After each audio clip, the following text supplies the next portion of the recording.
right up there.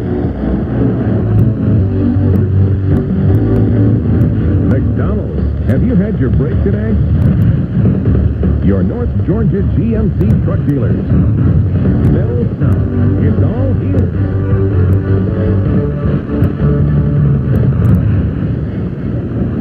Hello again, everybody. Along with Don Sutton, Skip Caray, welcoming you to another night of Atlanta Braves World Series Baseball.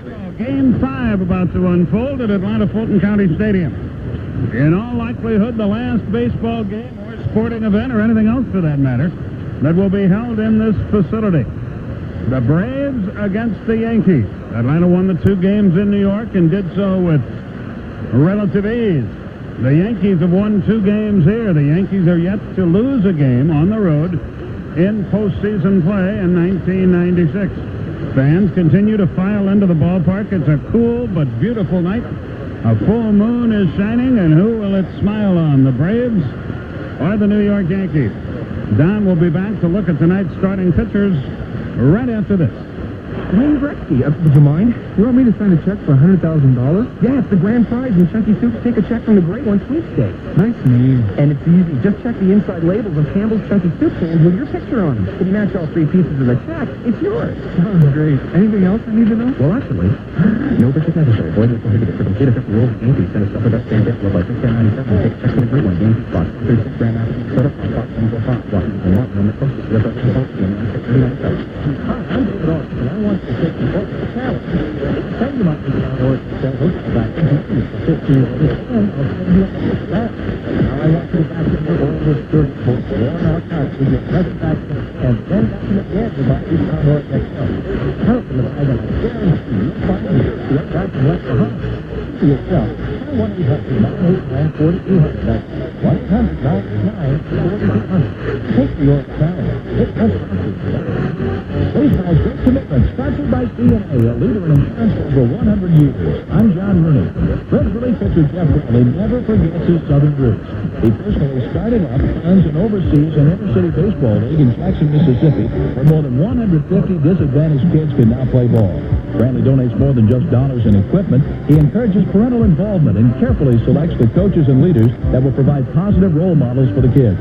This salute to Jeff Bradley is sponsored by CNA for all the commitments you make. People cheating on their insurance claims. Yes, fraud. We all pay for it. Every one of us. That's one of the reasons our insurance premiums go up. The CNA insurance companies are committed to helping keep our customers' costs under control. Last year, we saved over $60 million in fraudulent and inflated claims. It's about commitment. I'm glad someone's doing something about it. Talk to your agent or broker. CNA. For all the commitments you make. I know one name for risk-free copier plans. Icon. Icon Office Solutions, Atlanta's leader in sharp electronics products. The only all-news morning show. Atlanta's Morning News exclusively on News Talk 750 WSB. It's even at 2, right back where we started. Now it becomes a best 2 out of 3. And the same pitching matchup you had for Game 1, now here for Game 5. Don Sutton with your pitching matchups. Tonight brought to you by Icon Office Solutions. So if it was Game 1 and it's Game 5, it must be Smoltz against Andy Pettitte. And it is that. John Smoltz, 24-8 during the season. All he did was lead the majors in wins, lead the majors in strikeouts, lead the National League in innings pitched with 254, lead the National League in winning percentage with 750, won 14 in a row, held opponents to 216, pitcher of the month in April and May. And all that really doesn't mean a whole lot unless John Smoltz can continue his fine postseason work. He started 1 game versus Colorado last year, pitched 5 innings, no decision. He started 7 games in 91, 2, 3, and 5 in the NLCS and was 4-1. 4 wins in 1 postseason has tied John for most wins with Dave Stewart, who did it in 89, Jack Morris, who did it partly at the expense of the Braves in 91, and Oral Hershiser, who did it last year. His 102 strikeouts, an all-time high. His 9-1 postseason mark ties him with Catfish Hunter for 9 wins, puts him 1 behind Whitey Ford and 1 behind Dave Stewart. They need the same kind of outing out of Smoltz that they had in the first, only they need a couple of more innings. He pitched 6 strong innings to win the opener, allowing only 2 hits and 1 run. He also won a series game in 92 He had no decisions in 91. His earned run average of 248 ranks him right up there among the best. The Braves are dumping a lot on the shoulders of John Smoltz tonight. His mound opponent, shaky in his first outing. He was 21-8 during the season in 34 starts. That's Andy Pettitte with a relief appearance. He was the first Yankee 20-game winner since 1985 when a left-hander out of Louisiana named Ron Guidry won 22. Great move to first with 11 pickoffs. But he got touched up pretty good, and the Braves need to do it again tonight in Game 1. He lasted 2 1/3 innings. That's the third shortest outing of the season for him. He gave up 7 runs. He gave up a couple of home runs, a couple of long home runs, 6 hits, and it got the Braves off to a good start. So the matchup is a good one. As Skip pointed out to you, the Yankees yet to lose in postseason on the road, so there is a big burden for the Braves to crush tonight, and they hand the ball to John Smoltz. Smoltz against Pettitte, your starting lineup to follow after we take a break on the radio home of the Atlanta Braves. We don't need a radar screen, or a weather balloon, or even the farmer's almanac, but we can forecast with confidence that the next time you need to fly overseas, the weather inside your big Delta jet will be absolutely clear. That's because Delta is the first U.S. airline to fly completely smoke-free worldwide to more places than any other airline. In fact, we're one of only a few in the world to leave our no-smoking light on permanently. So if you prefer to keep puffy clouds outside the airplane, insist on flying Delta. Even our cozy crown room clubs in major airports around the world are smoke-free. At Delta, we make one thing perfectly clear. Your next flight. Delta Airlines.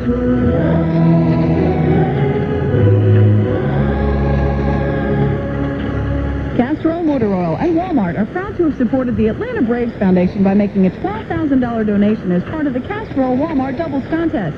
They donated $50 to the Atlanta Braves Foundation every time a Braves player hit a double during the 1996 regular season. Castrol and Walmart would like to congratulate the Braves for a great season and all the Braves fans who participated in the Castrol Walmart Double Contest.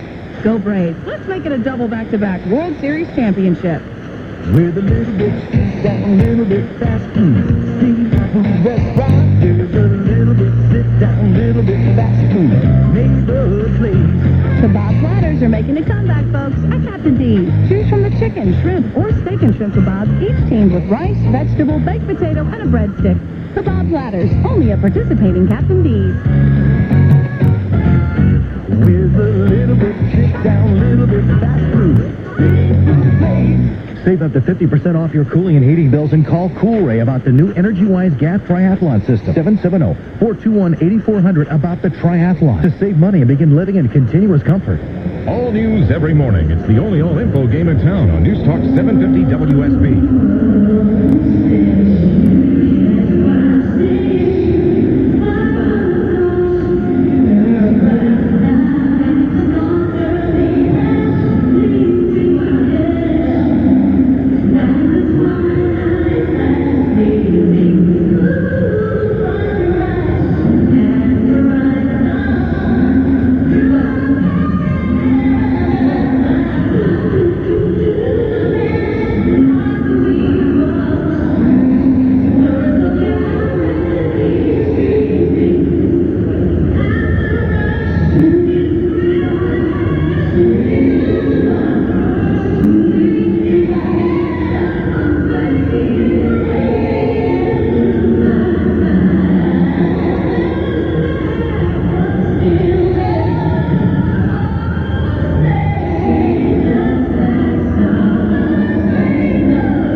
En Vogue just sang what is reported to have been our national anthem.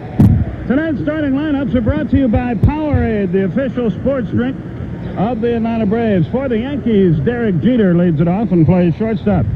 Charlie Hayes bats second, plays third. Bernie Williams in center field hits third. Cecil Fielder bats cleanup, plays first. Darryl Strawberry in left field, hitting fifth. Right fielder Paul O'Neill bats sixth. Mariano Duncan will play second base. He will hit seventh. Catcher Jim Leyritz hits eighth, and Andy Pettitte will do the pitching. For Atlanta, Marquise Grissom in center field leads it off. Mark Lemke plays and bats second. Chipper Jones plays and bats third. Fred McGriff, the cleanup man, plays first base. Avi Lopez does the catching, hits fifth. Andrew Jones at third base hits sixth. Andrew Jones in left field hits sixth. Jermaine Dye in right field bats seventh. Jeff Blauser is the shortstop hitting eighth. And John Smoltz will do the pitching. Game time temperature brought to you by York Heating and Air Conditioning is 62 degrees. The umpires as assigned by Major League Baseball, whoever Major League Baseball is anymore. Larry Young of the American League calls the balls and strikes. Jerry Davis of the National League at first. Jim Evans of the American League at second. Terry Tata of the National League at third. Down the left field line, Tim Welke of the American League. Down the right field line, Steve Ripley of the National League. Now the ceremonial first ball is being thrown out by members of the baseball family. Mike Moore of the National Association, Dick Case of USA Baseball, and Dr. Creighton Hale, the president of the Little League. We'll be back with a play-by-play story of tonight's game right after this. Congratulations, Braves, for having consistent pitching and reliable hitters that produced another winning season. This winning combination is also found with the Triathlon Energy-Wise gas heating and cooling system. The Triathlon will keep your home at a consistent, comfortable temperature, as well as being reliable to perform under the toughest conditions.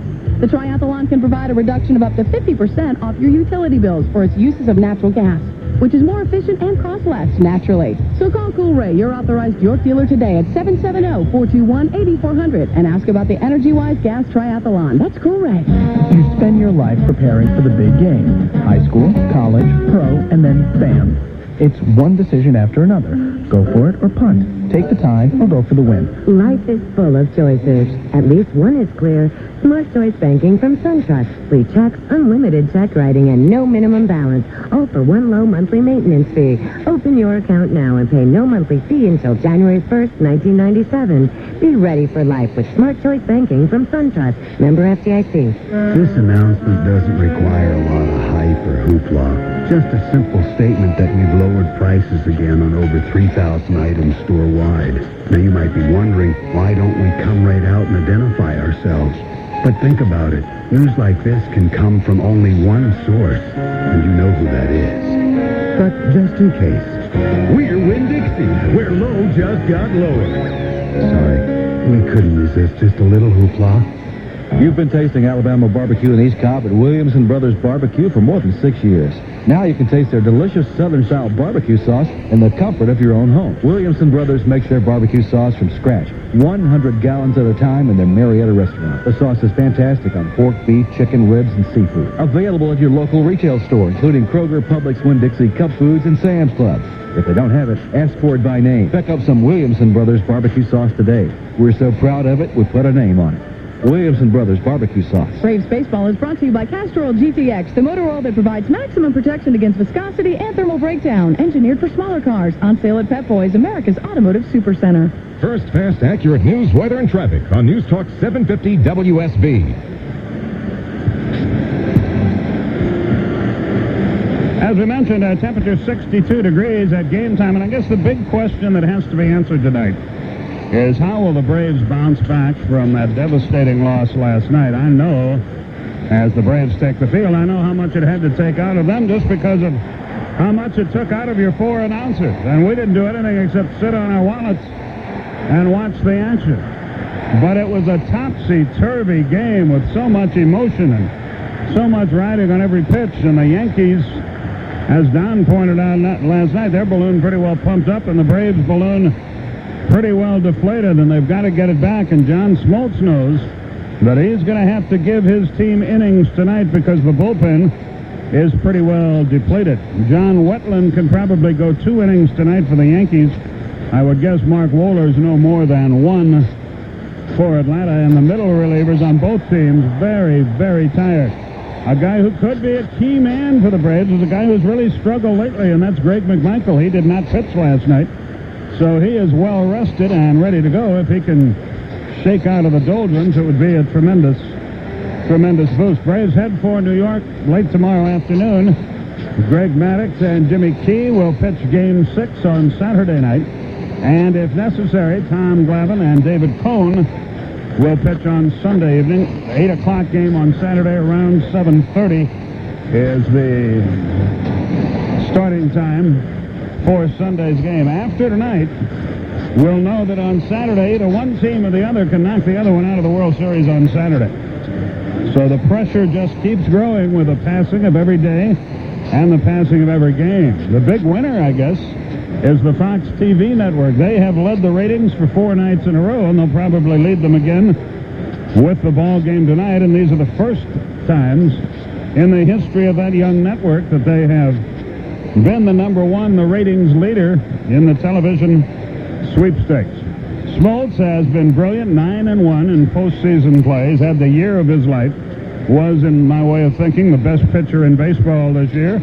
And the Braves asked for him to do it one more time. He's about to complete his warm-up tosses, and leading it off for the Yankees, Derek Jeter, Charlie Hayes, and Bernie Williams will be the first 3. 62 degrees at game time and is expected to get into the 40s before this game concludes tonight. Last night, 4 hours and 17 minutes worth of baseball action to play 10 innings. The Yankees, a very, very deliberate team. I don't know if they do that on purpose or not, but they really slow things down. The ball has gone around the horn. It's back in the glove of John Smoltz, and as he gets ready to go to work, here with a play-by-play story, Don Sutton. All right, Skip, thank you very much. I think that deliberateness is a part of the American League style as much as anything.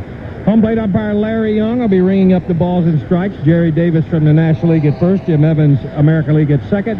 Terry Tata over at third. Tim Welke in left field. Steve Ripley in right field. Jeter, 4 out of 12 in the series, but he's also drawn 4 base on balls. Joe Torre moves him into the leadoff spot tonight. Smoltz dodge yes to Lopez. Here it comes, and we're underway. First pitch, check swing. No swing. And it's ball 1 to Jeter. Bulova time at first pitch, 8:19. Bulova available at It's About Time. First pitch, 8:18. Game time temperature, 63 degrees. John into the line again. His next one is a slider that's outside, and he falls behind Jeter, 2-0. Brave starters have been spectacular almost all of postseason play, especially the last 7 games, giving up less than a run a game. 2-0 pitch is swung out and missed, and it's 2-1. Don, there's so many flash bulbs going off with each pitch tonight as it's the last game in the stadium. I wonder if it doesn't bother the hitters. Got to be a distraction, because they are going off in center field as much as any place else. The 2-1 to Jeter. Down low, 3 balls and 1 strike. You mentioned getting things pumped up. 1, 2, 3 strikeouts would do it. The Braves rally early would do it, but the Braves do need to seize the initiative in this one. The 3-1 to Jeter, off the end of the bat, back to the screen, full count, 3-2.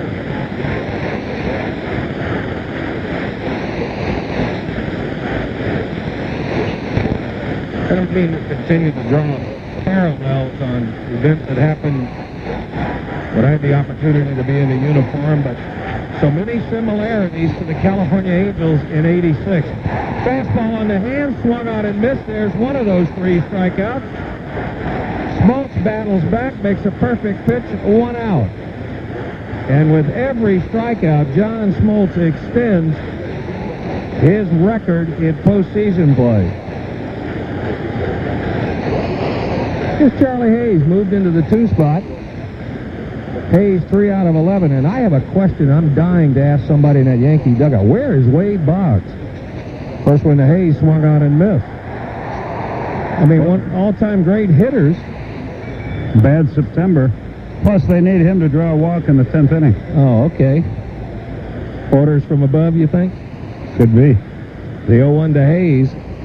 Swing and a miss again. Smoltz going right after him with high fastballs. and jumps ahead 0-2. Didn't Boggs get a couple of hits off Smoltz in game 1? Yes, he did. 2 hits. Oh, well, that's why we're here, and they're there, I guess. Here's the 0-2 to Hayes. Just off the outside corner. Hayes hasn't exactly worn out Smoltz. 8 out of 40 with a couple of homers. He has drawn 7 walks. The wind by Smoltz and the 1-2 pitch. Up and away. That'll even it at 2 balls and 2 strikes.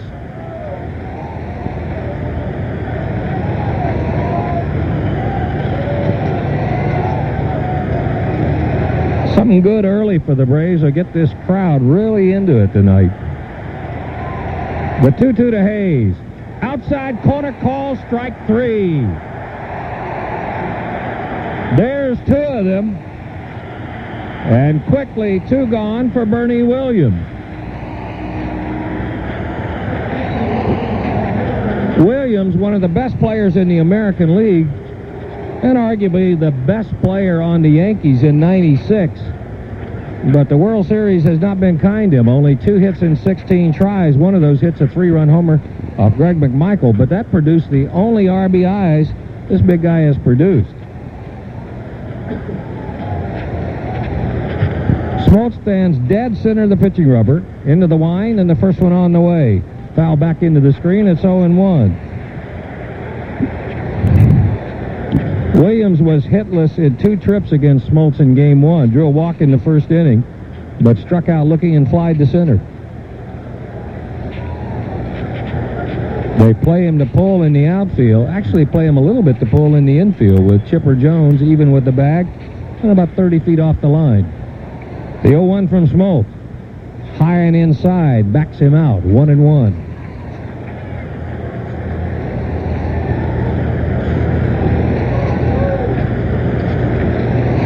Williams has drawn 3 walks. He has struck out 4 times.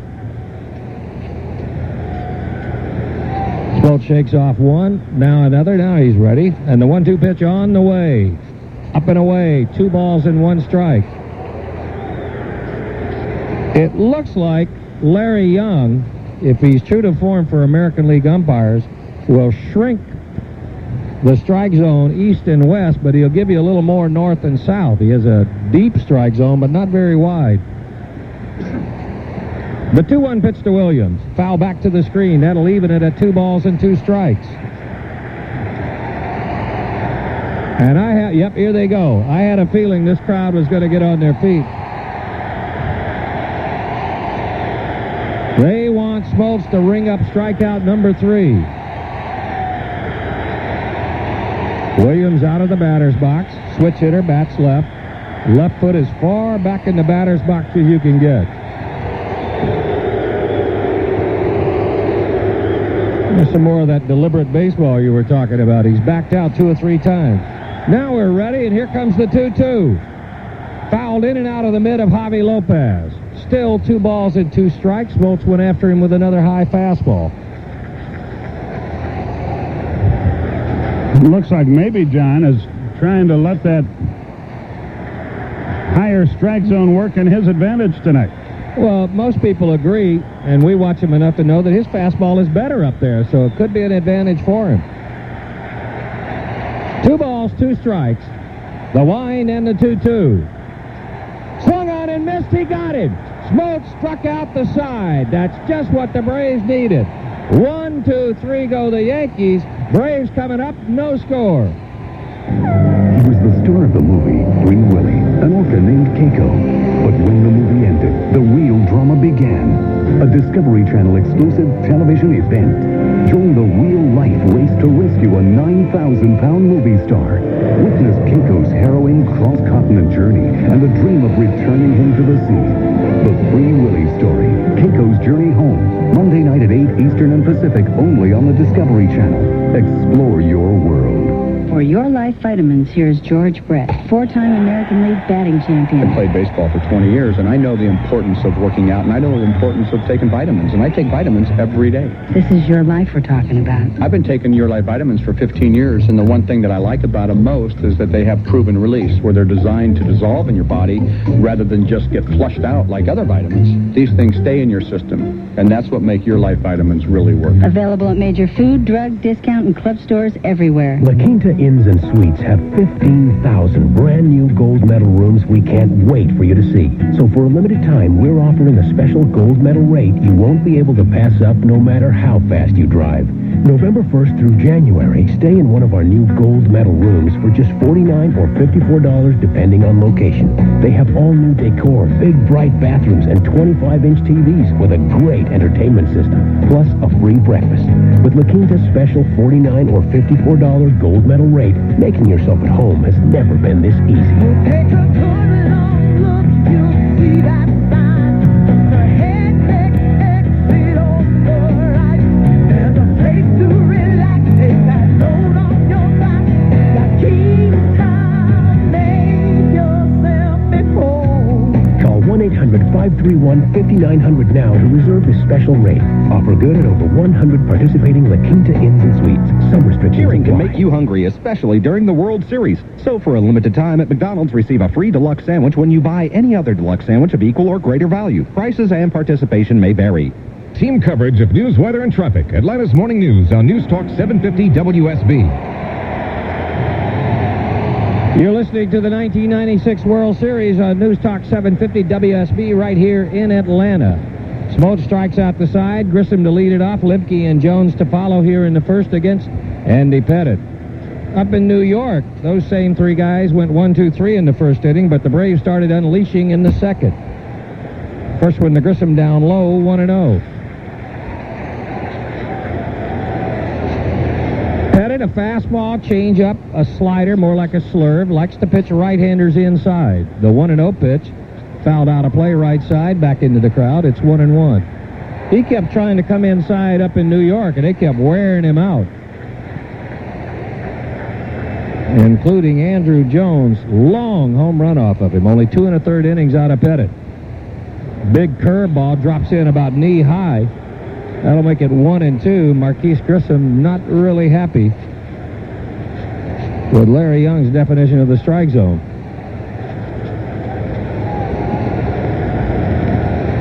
The 1-2. Curveball swung on and missed. Maybe there won't be any hits at all tonight. Maybe all the position players except the catcher can go sit down. First out in the bottom of the first. Here's Mark Lemke.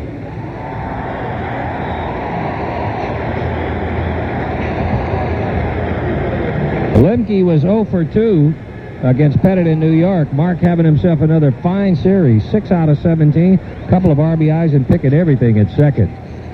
Bats right against the lefty and takes ball one outside. Did you hear the T-shirt about the T-shirts some Braves fans are wearing when we go back to New York? No.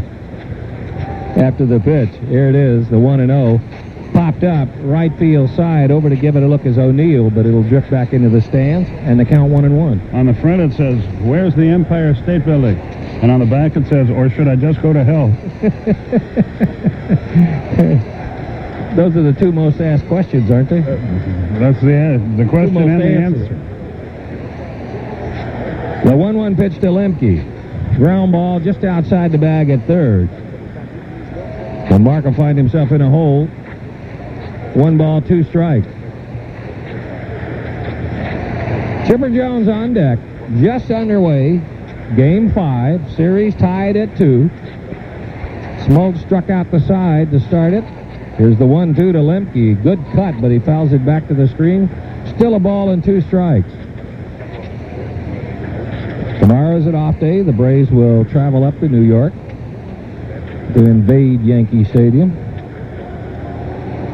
Saturday kicks off Game 6, and we'll have it for you. Another 1-2 pitch to Lemke. Swung on and missed. 5 hitters up, 5 strikeouts, and a big, good curveball shown by Andy Pettitte.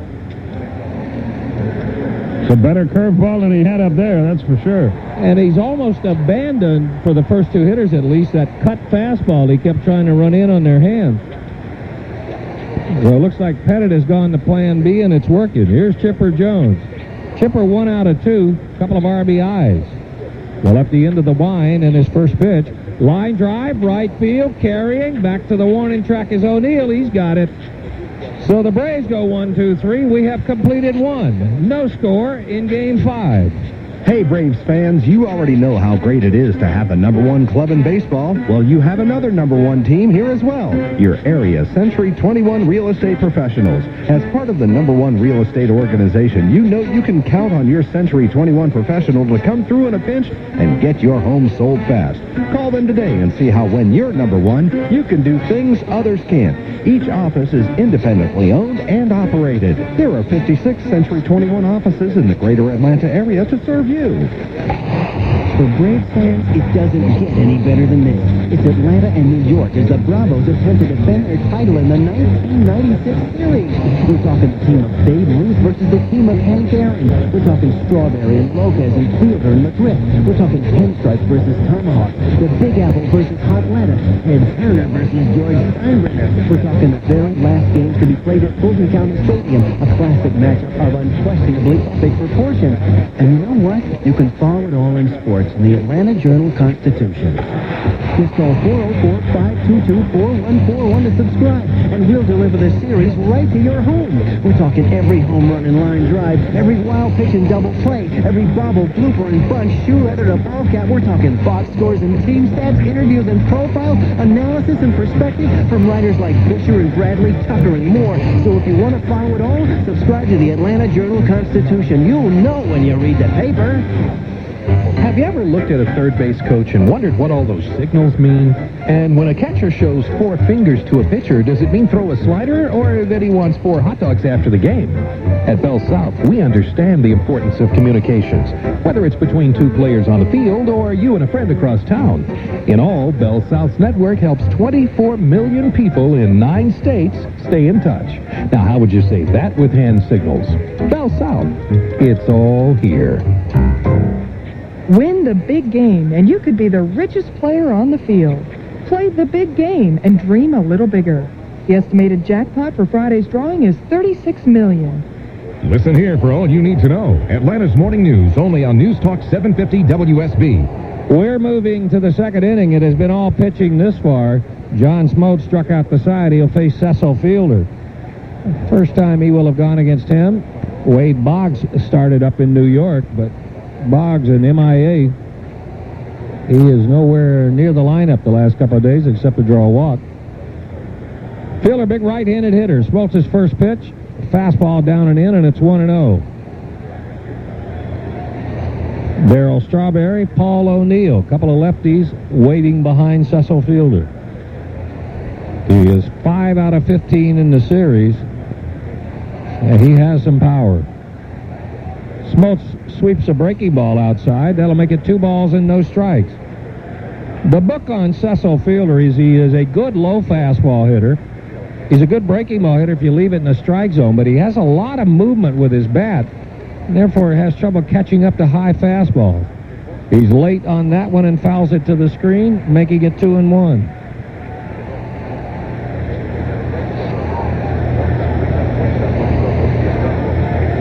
I think Mo Minham may be camped out right in the middle of the field tonight. For a while he was in the Braves dugout, then he jumped over in the Yankee dugout, trying to decide which way to go. Ground ball sharply off the glove of a diving Chipper Jones. Looked like Smoltz went to the breaking ball. There's the first hit of the night. Cecil Fielder sends a single to left. Still nobody out, and Darryl Strawberry the hitter.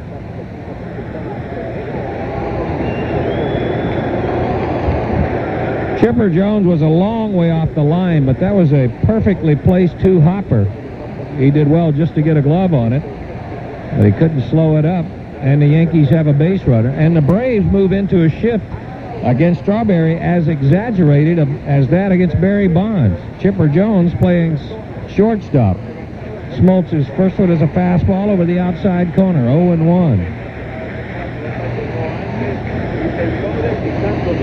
I want to see a 3-5-3 double play turn. Got a shot. His next fastball is inside. It's 1-1.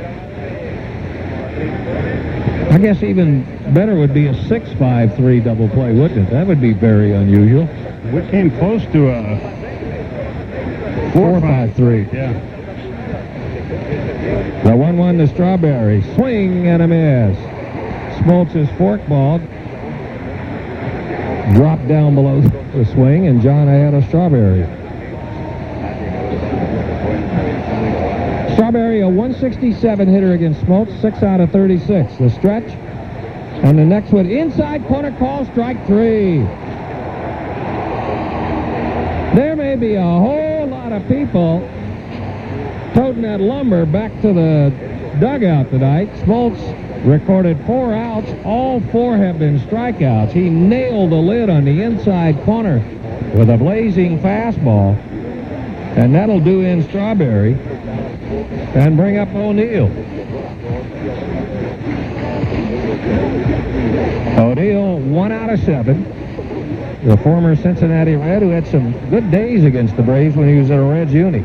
Smoltz starts in with the fastball. It's foul back just to our left, and it's 0-1.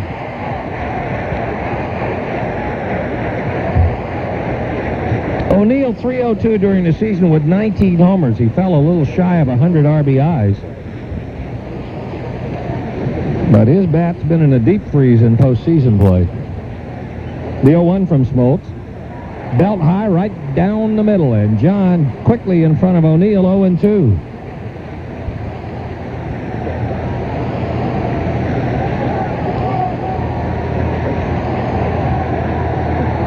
Well, we just got a note passed to us. It's probably going to mean the whole difference in the ballgame. Here's the 0-2 pitch to O'Neill. Line drive, left field side, slices into the Yankee bullpen. And it's 0-2. Well, it's over. Braves can't win. Reggie Jackson is, thank you. Reggie Jackson is sitting in the New York dugout. That'll do it. Poor Joe. Yeah. Still 0-2. Smoltz comes set, brings the 0-2 home. Chopper toward second. Lemke waits, gloves, goes to second for 1. Blauser will make no throw to first. So the first putout recorded by a fielder. A fielder's choice, retires fielder. 4-6 on the putout. O'Neill will stand at first.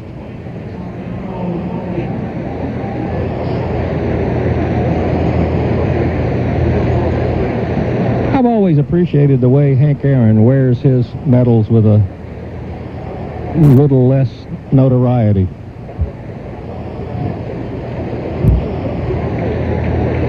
Two gone. Mariano Duncan, the hitter, be alive on the first pitch. He's taken, it's downstairs, 1-0.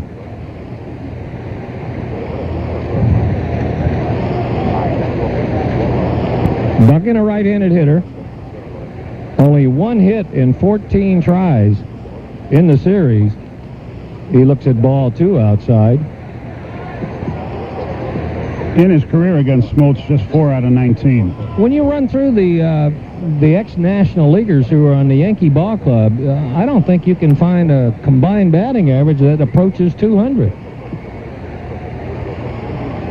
Good pitch to hit, the 2-0, chopped toward short. Blauser's there, he'll shuffle to Lemke, and that'll take care of the Yankees in the second inning. No runs a hit, no errors, and 1 left. Braves coming up, still no score. Imagine you're giving a presentation. The image has the clarity of a just-washed picture window, none of the usual slight haze. Now, imagine the colors in your presentation looking natural, instead of like cartoon colors. Imagine your PowerPoint text and presentation graphics looking like 35mm film. You are imagining digital technology applied to light. Digital light processing technology created by Texas Instruments. Now imagine all this sharpness, but in a well-lit room at almost any viewing angle. Yes, you saw correctly. You are picturing the beauty of digital light, the dramatic new technology from Texas Instruments. It's ready for your presentation today. Texas Instruments digital light processing technology is now available from the world's leading projection display companies.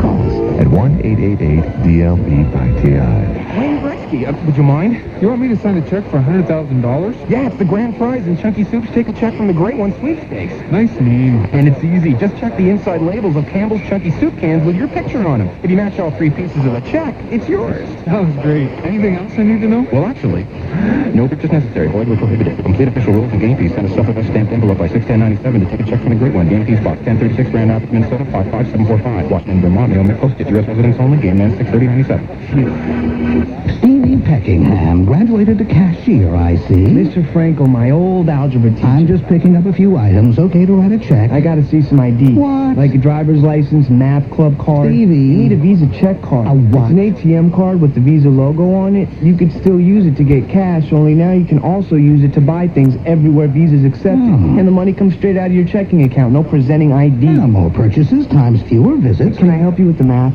The Visa check card works just like a check, only better. Bell South is proud to provide telecommunications services to Atlanta and the world champion Braves. Bell South. It's all here. Traffic and weather every 6 minutes, only on Atlanta's Morning News. Pitching, the name of the game to this point. No runs, 1 hit for the Yankees. The Braves set down 1-2-3 by Pettitte in the first inning. Will send up McGriff, Lopez, and Andrew Jones. McGriff in game 1, 1 out of 2 against Pettitte. He had an RBI single.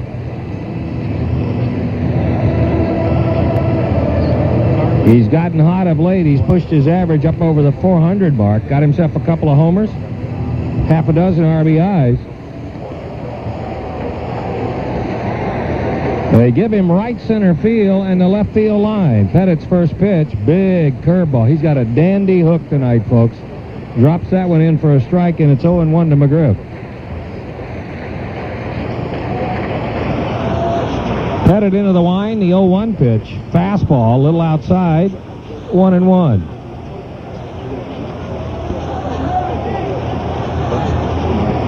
A little bit of a shift in the infield for the Yankees toward the right field side. His breaking ball, check swing, he goes around. Good curveball down at third. Terry Tate of the National League throws up the right hand, and McGriff finds himself in a hole, 1-2. This is the second time he's asked for the baseball. I wonder if the Braves are responding to the Yankee delay tactics by just trying to irritate the pitcher their way. That would be a good way to do it. So 1-2 to McGriff. Curveball swung on and missed. So Pettitte now has 3 strikeouts, and he has set down 4 in a row, and Javi Lopez will greet him. Javi only 3 out of 14 after having himself a red-hot National League Championship Series. He's picked up 1 RBI, 1 for 1 against Pettitte, and he also drew a walk. Javi, right-handed, stands deep in the batter's box, right down on the knob of the bat. Pettitte starts him with a fastball, a 2-hopper to second. Duncan goes to fielder at first. That's 5 in a row set down by Andy Pettitte. And Andrew Jones would like to shock him rudely like he did up in New York.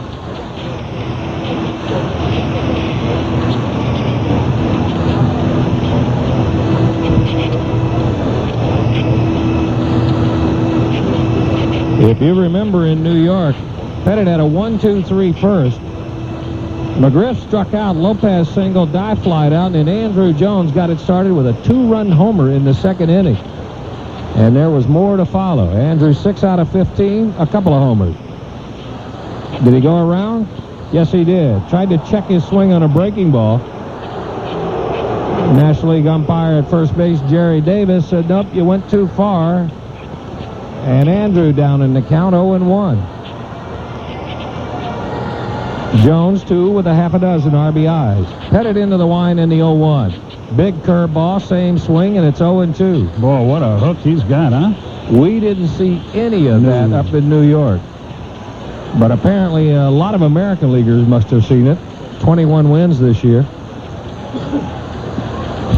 0-2 the count to Andrew Jones.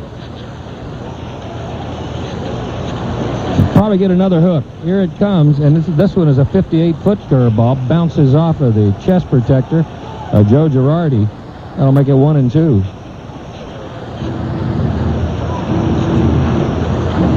I'm sorry, that's Jim Laird's catching. The 1-2 to Andrew Jones. Another curveball is getting closer. That was a 59-footer. That'll even it at 2-2. 2 balls, 2 strikes, 2 outs. We're in the bottom of the second. No score. Glad you're with us here on News Talk 750 WSB.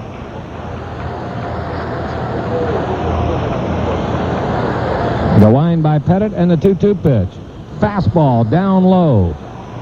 Took a shot at the lower part of the strike zone. Just missed. Full count, 3-2. I don't think if I were Andrew Jones, I'd be guessing fastball here. The wind by Pettitte, we'll soon know. It's a fastball, and it's ball 4. Thinking like that is how you compile a 140 Major League batting average. First base runner of the night for the Braves. Jones trots down to first, and Jermaine Dye will bat with 2 gone. Did you read Mark Wohler's quotes in the paper today? What a class act. I heard it last night driving home, and I thought, how refreshing is that? If you didn't hear it, Mark said, all that happened after I was out there shouldn't have happened. If I do my job, we win it. And you just don't. Usually there are enough alibis to go around. Glad you brought that up. That was refreshing. First pitch swung on and missed by Dye. And the count 0-1. Bobby was talking on that ball that nobody fielded in foul territory. Said that Tim Welke, the umpire. I have a feeling that wasn't his grade A move. Jones adds a half a step to his lead at first. The stretch by Pettitte. There he goes. The pitch to Dye down low. There'll be no throw. He read him right. Braves come out aggressively. Jones swipes second, a runner in scoring position with 2 outs in the second inning. The pitch to Dye was called a strike. So he's in a hole 0-2.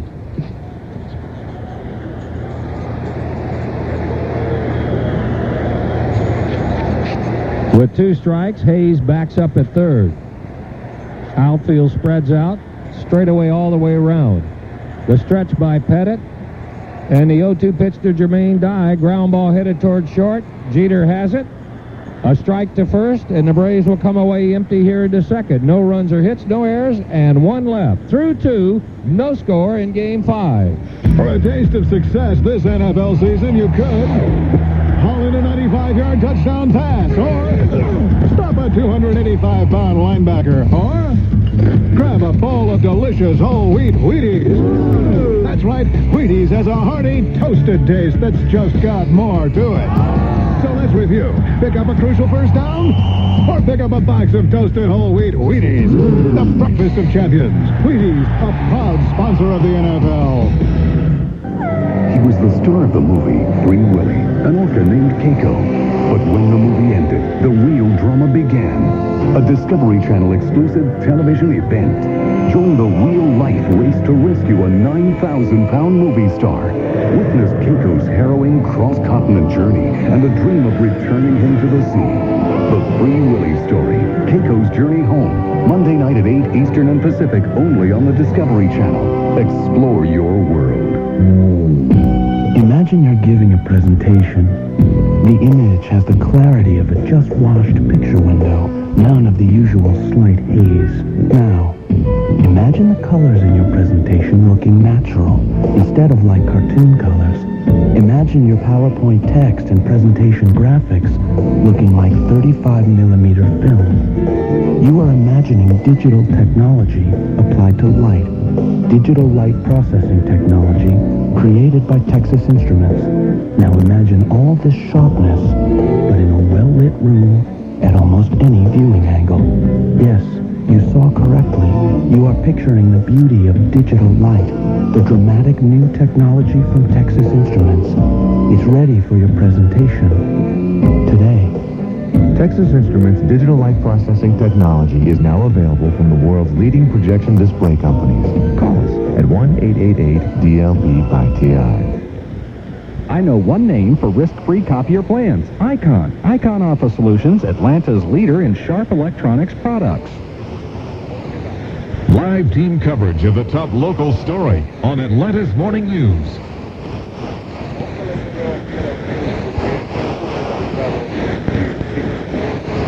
Joe Simpson, Skip Caray with you now. We go to the third inning. Jim Lewis will lead it off for New York. One of the major villains as far as Braves fans are concerned last night. The line by Smoltz in the pitch. Swung, pop foul back and out of play, 0-1. All I know is I just hate to think that when this stadium is torn down that somebody might say the last home run ever hit there was by Jim Leyritz, because everybody would remember when it happened and what the consequences were.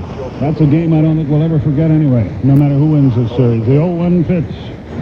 Low, 1-1. Nobody on, nobody out, third inning.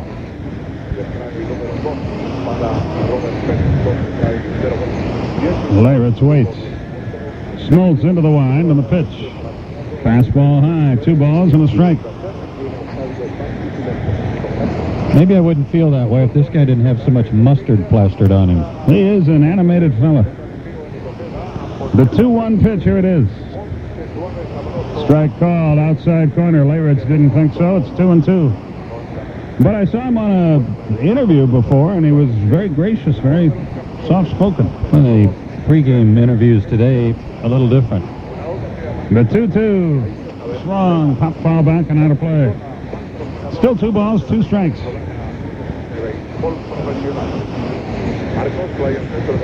Leyritz, the pitcher, Andy Pettitte, and then Derek Jeter will hit here for the New Yorkers. Smoltz into the wind. He delivered. Low and inside. Well, Leyritz gave it a quick rose that time. Followed it right back into the glove. I've been trying to figure out, it works for him, his stance works for him, he hits off his back leg, but I'm trying to figure out fundamentally or from a basic standpoint what purpose it has. 3-2, strike 3 called outside corner. Leyritz was on his way to first, had thrown the bat away, and now walks slowly back toward the Yankee dugout. That may not do him any good later in the game. Showing up the umpire like that. 1 down. 5 strikeouts for Smoltz. Won't do his own pitcher any good either. Andy Pettitte's probably saying, now I didn't do that. So Pettitte bats for the first time. The pitch. Strike right in there.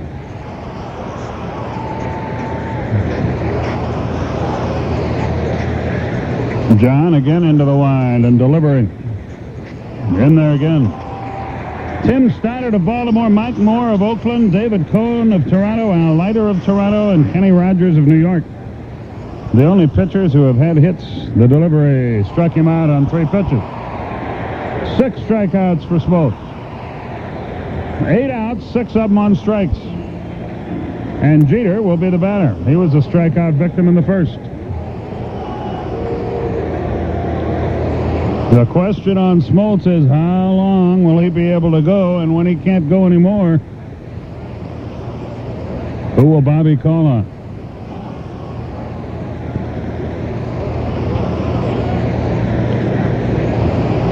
Jeter now 5 out of 13 in the series. The pitch. A little bit inside. 1 ball, no strikes. Well, I appreciated what Mike Bilecki said. He said, hey, we got a day off tomorrow. Everybody can chip in and do a little bit tonight. Mark Wohlers threw a lot of pitches. He might be the only guy that's limited. The 1-0 pitch, here it is. Check swing. He went around. Count evens. A ball and a strike. Smoltz at the moment is overpowering. He is pitching brilliantly as he has virtually all year long. This is reminiscent of that game against the Cubs earlier in the year where Ron Santo said it was Sandy Koufax-like. The 1-1 pitch. Here it is.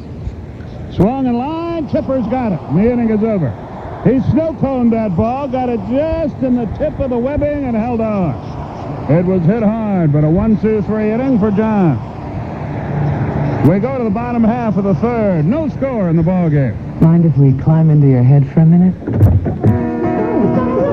Not too long ago, your car was your key to freedom. You and your best girlfriends would go out for burgers and not worry about fat grams, or just take off and put everything behind you. Well, things are different now. Although you still use your car to put everything behind you. Regal GS by Buick has the space to do it, too. Space for the kids, the suitcases, the some assembly required playhouse.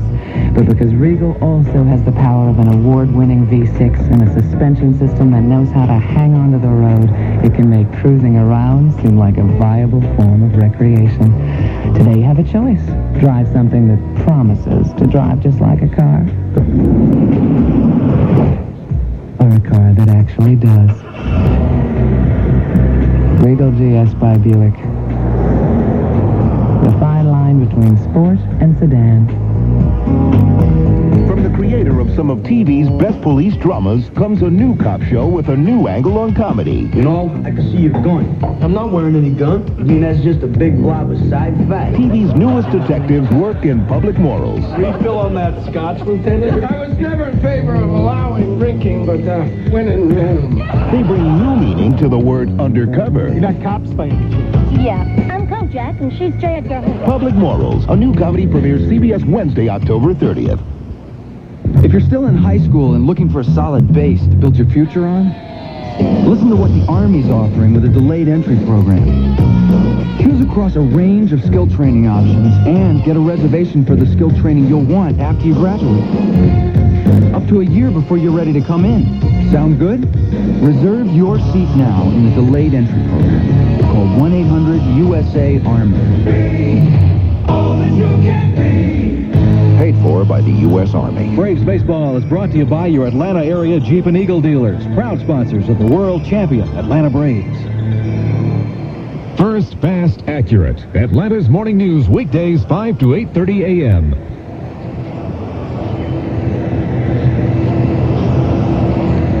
We go to the bottom half of the third inning. Lower end of the order for Atlanta. Jeff Blauser, John Smoltz. Then round we go to the top. Marquise Grissom will bat. No score. Pattered into the one. The pitch to Blauser. Swung and a fly ball pretty well hit into right center, but O'Neill drifts back. He's got plenty of room. Puts it away. One down. That was shy of the warning track. And John Smoltz will be the batter.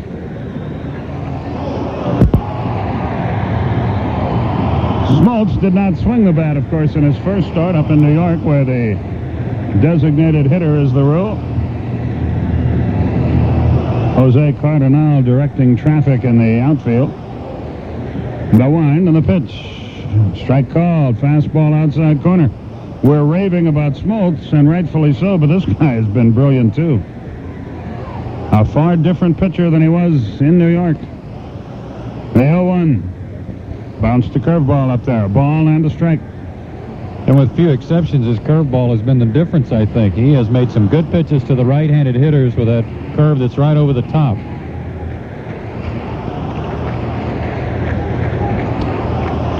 Again, the wind on the pitch. Low and inside. 2 balls and a strike.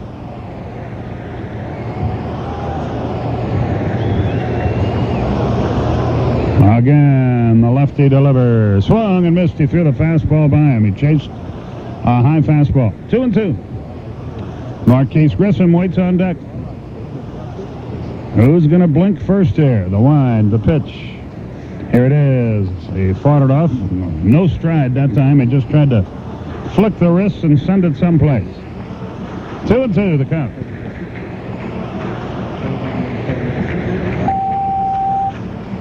The wind, the pitch. Swung and lined into right field, but right at O'Neill. He had him played perfectly. John hit the ball very hard. It's the hardest ball we've hit. 2 down. And Marquise Grissom, the batter.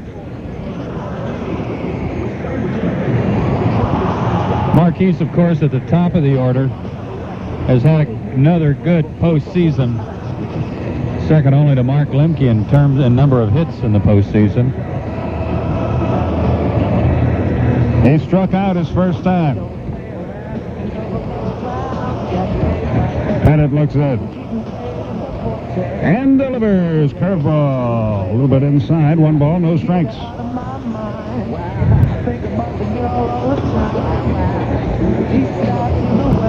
Andy Pettitte gets the Leyritz sign and delivers. Not much on that curveball at all. 2-0 the count. Pettitte 21-8 during the regular season with a 3.27 earned run average, and that is really good in that league. The wind, the 2-0. And outside, 3-0 the count. By the way, you're listening to the 1996 World Series on News Talk 750 WSB Atlanta. Good to have you with us. The 3-0 pitch. He walked him. So Grissom is aboard with 2 outs, second walk for Pettitte. The other one was Andrew Jones. He stole a base in a 2-out situation an inning ago. And I thought it was a good choice on the Braves' part as far as when they picked the run, because he's throwing so many curveballs. If you can guess right in the count, you get a chance to get a better jump on the breaking ball. It takes longer for it to get to Leyritz, of course. And Andrew Jones able to steal it without a throw.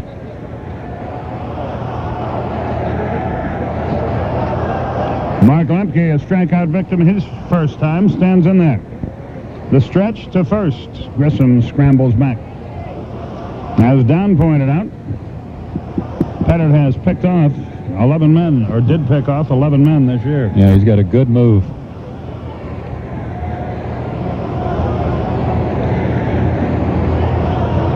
The stretch. The pitch. Fast strike over the outside corner. 0-1 the count to the limmer. You can watch, though, maybe he's developing a bit of a pattern. When he throws to first, he looks home as he makes his leg kick. That time he was looking at Grissom when he went into his delivery and went to home plate. The stretch. He looks at home. Now he looks at Grissom. Now he throws to first. But he did first look home. Way to go, Eagle Eye. Just a lefty thing that they do sometimes to try to throw the base runners off. Maybe Marquise can pick up on that. Pettitte looks in for the sign. The stretch. First to the plate, then looks to first, comes to the plate, and it's fouled away. And Mark's in the hole 0-2. 0-2 the count. No score, bottom of the third.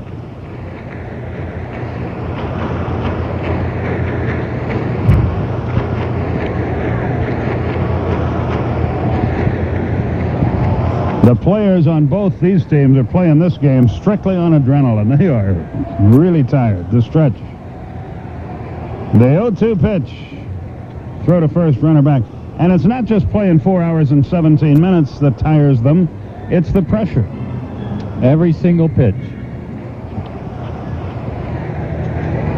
That was what I thought was so good about Mike Bilecki last night. He was so focused and so locked in on every pitch. Did a terrific job. The 0-2. Here it is. There he goes. Pitch is low. No strike is called. Runner to second. Leyritz never threw. He was so sure that Lemke would be called out. Leyritz having a hard time with the bat in his hand or the glove in his hand determining what is a strike tonight. And he and the home plate umpire, Larry Young, really having at it, but Leyritz doesn't turn his head. He keeps looking out toward the mound. Pretty good pitch. 1-2 the count. A break for Atlanta. Let's see if they can cash it in. The stretch. Pettitte delivers. Curveball. Strike 3 call. That pitch was terrible. That's an even 'em up call, I guess, and the inning is over. 4th strikeout for Andy Pettitte. No hits, no runs, no errors, 1 left. At the end of 3, no score in the ball game. Whoa! After hours of nail-biting action at the game, you could probably go for something a little more tasty. Well, Applebee's Neighborhood Grill and Bar has a game plan for you. Dive into a hearty portion of our tangy riblets, or dig into a piping hot bowl of spicy chili, a steak, a burger. So come on, make Applebee's your after-the-game plan. We're America's favorite neighbor, Applebee's. Visit any Applebee's Neighborhood Grill and Bar with 24 locations in the greater Atlanta area. It's time you hit your own home run with the zero-risk copy plan with Sharp Electronics products. If you have a copier and you're under a contract that you're not quite satisfied with, why not call Icon Office Solutions? They will, if there is any possible way, get you out of that contract and into an Icon zero-risk plan. Now, this will provide you with the ultimate service and an award-winning Sharp copier. With Icon's risk-free copier management program, you get 1 invoice per month, just for the number of copies copies that you print. That's right. All you do is add the paper, and you'll receive one invoice. It's just that simple. Icon and Sharp Electronics are here to help you grow in business or downsize if that's what you need. If they do not perform, you can fire them. Isn't it nice to have that ultimate leverage with your office solutions company? Now all you have to do is remember one name, and that one name is Icon. Icon Office Solutions. Icon, your premier provider for all your document needs. Icon Office Solutions. If my truck was music, it wouldn't be new age or experimental. It'd beat country. My truck's not a show truck. It's a working truck with loads to haul and the miles and dust to prove it. My truck is country, and my gasoline shares its get the work done without a lot of fuss values. It's Formula Shell. People count on Shell to get them through the tough miles. Otherwise, Shell wouldn't be the best-selling gasoline in this great big world. Brought to you by your local Shell stations. Win the big game, and you could be the richest player on the field. Play the big game and dream a little bigger. The estimated jackpot for Friday's drawing is $36 million. Start your day with the top local story, only on Atlanta's Morning News. Charlie Hayes will lead off the fourth inning here in a scoreless game. Hayes had 3 hits last night. He is now 8 out of 41 against John Smoltz in his career with 2 homers. And that includes the first at bat in this game. Larry Young, the home plate umpire, got a real blast from Bobby Cox at the end of the inning, and the pitch was terrible. It was in the dirt. Brutal. No wind on the pitch. Good curveball by Smoltz. It's 0-1. And I really think he blew the pitch before and wanted to make amends. I think you're exactly right. 0-1 the count. No wind on the pitch. Hayes swings and corks it into center field. Marquise Grissom in right center. So is Dye, and they drop the ball.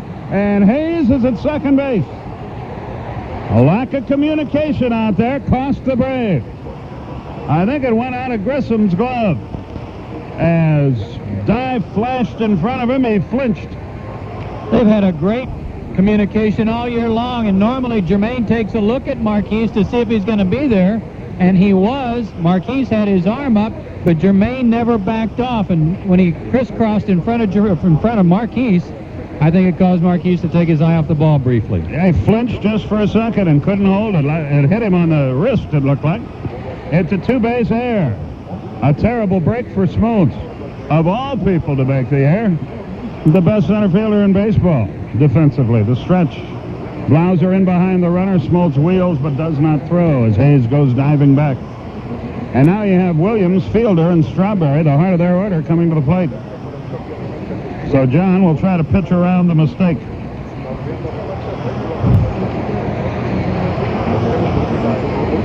The stretch.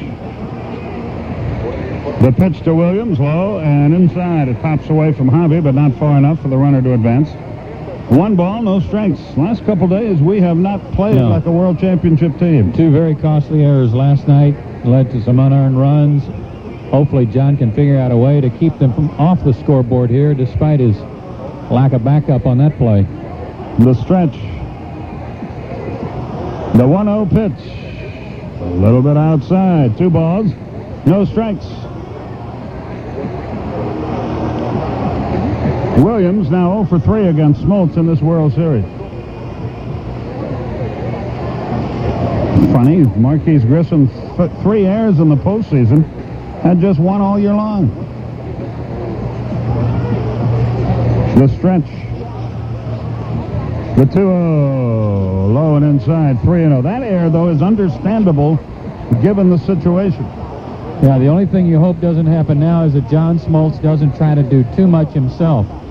Try to make sure that he gets the out, make Bernie Williams put the ball in play. Don't start trying to pitch around guys to protect that guy out at second and wind up walking people. 3 balls, no strikes. Will Joe Torre roll the dice here? The pitch. Yes, ground ball to second. Runner goes to third. On a 3-0 pitch, Williams is thrown out. But a runner at third and 1 out. They just showed a replay, Joe, of that play last night where nobody caught the ball. And Tim Welke was in Jermaine Dye's way. I didn't notice it. Of course, we weren't working last night. But I think it's the angle you see it from. He had to run sort of a circle route to get around it. Runner at third, one out. Cecil Fielder, the batter, hit the ball hard into left field his first time. Braves appear like they're going to play the infield in here. That's chancy with this guy at the plate. Boy, it sure is. Chipper Jones got one, almost knocked his socks off last inning off the bat of Jeter. I don't think he'll be in on the grass for Cecil, but he is even with the baseline. Hayes does not run that well. Smoltz would like to get a strikeout here. The pitch. Low and inside. 1 ball, no strikes.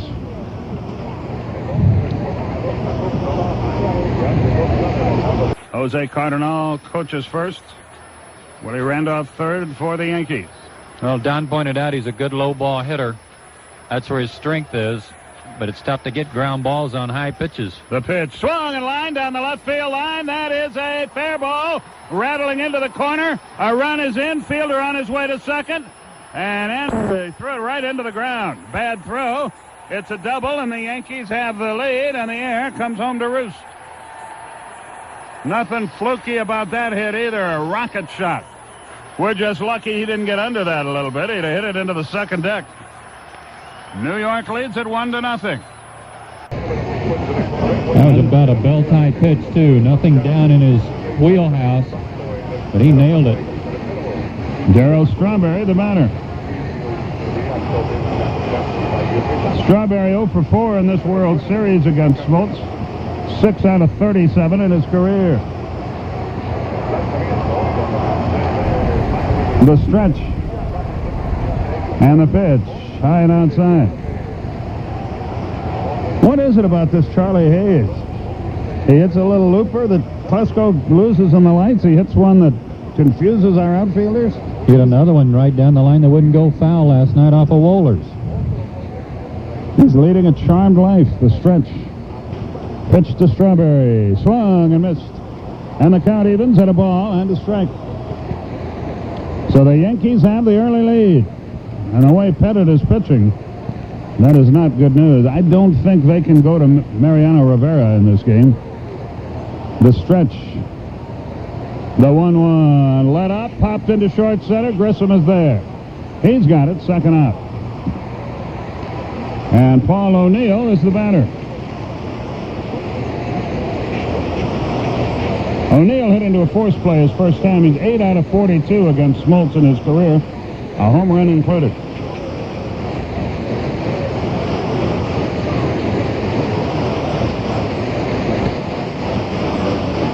He has not been a factor, and he was such a fine hitter. Yeah, he's the kind of guy that scares me, too.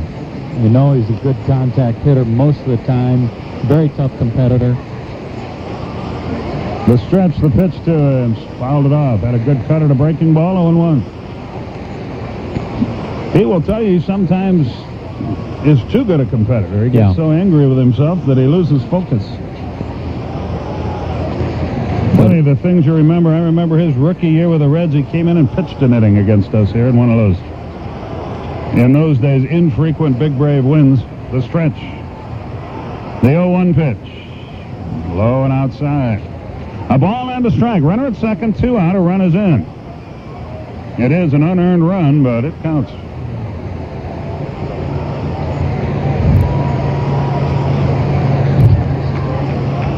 One and 1 the count. The stretch. The pitch. Low and outside. 2-1 now. Mariano Duncan would be next. This year during the regular season, O'Neill hit .322 with runners in scoring position. And for a guy who's supposed to be a power hitter and a run producer, only 70-plus strikeouts, that's not too many. Drove in 91 runs for the Yankees. The stretch. The 2-1 pitch, here it is. High, 3 balls and a strike. So Smoltz fighting it a little bit here after the air. I don't think he'll give in to him here either with first base open. Mariano Duncan on deck. A right-handed hitter, but not near the power that Paul O'Neill has.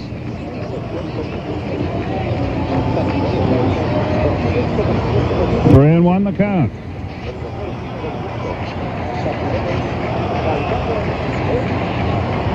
Smoltz and Javi Lopez cannot get together, and thus O'Neill steps out, and the crowd boos because the Yankees do so much of that. But this one was caused by the Atlanta side of the coin.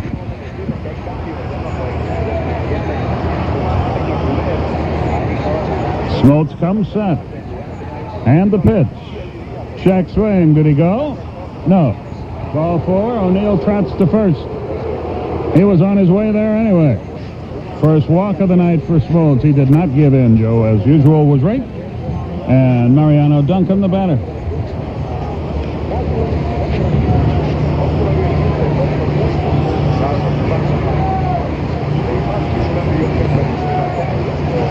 Two on, two out, one in, an unearned run.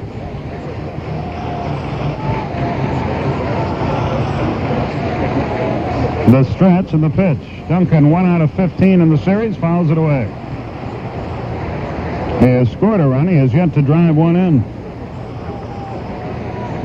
During the regular season, he had a great year. He hit .340. He was injured part of the time. He drove in 56 runs. Had 8 homers. And second base was a tough spot for them most of the year. They were trying to find somebody to play there every day. Andy Fox was not the player they expected him to be in his rookie season. So Duncan got a lot of at-bats. The 0-1 pitch. Here it is. A little bit low and away. A ball and a strike.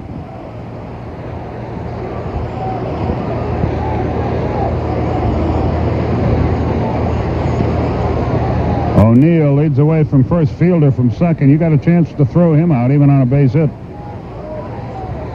The stretch. And the 1-1 pitch, here it is.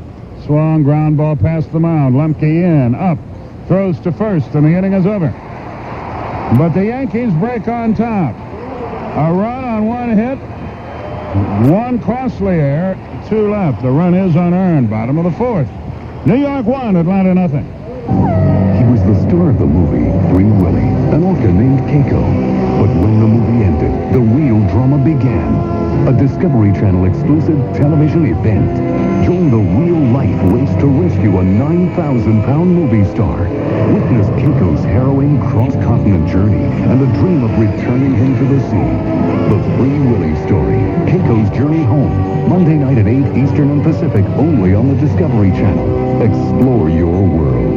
Wayne Gretzky, would you mind? You want me to sign a check for $100,000? Yeah, it's the grand prize in Chunky Soup's Take a Check from the Great One sweepstakes. Nice name. And it's easy. Just check the inside labels of Campbell's Chunky Soup cans with your picture on them. If you match all 3 pieces of the check, it's yours. Sounds great. Anything else I need to know? Well, actually, no purchase necessary. Void were prohibited. For complete official rules on Game Piece, send a self-addressed stamped envelope by 61097 to take a check from the Great One. Game Piece Box 1036, Grand Rapids, Minnesota 55745. Washington, Vermont. Mail met postage. U.S. residents only. Game Man 63097.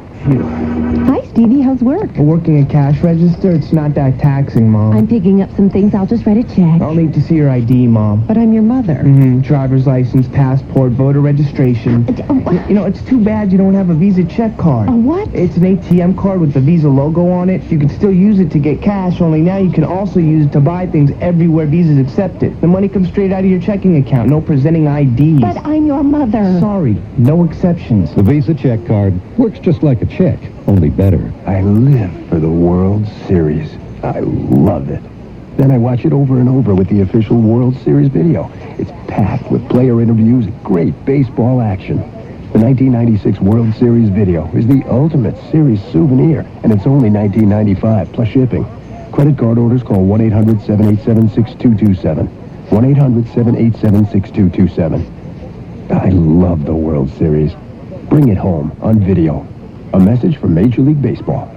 Every time the Braves score a run in the World Series, the Nally dealers will make a $100 donation to the Braves Foundation. It's a Nally rally for the Braves Foundation. When you think rally, that'd be Nally. Depend on Scott Slade for live team coverage of the top stories every weekday morning.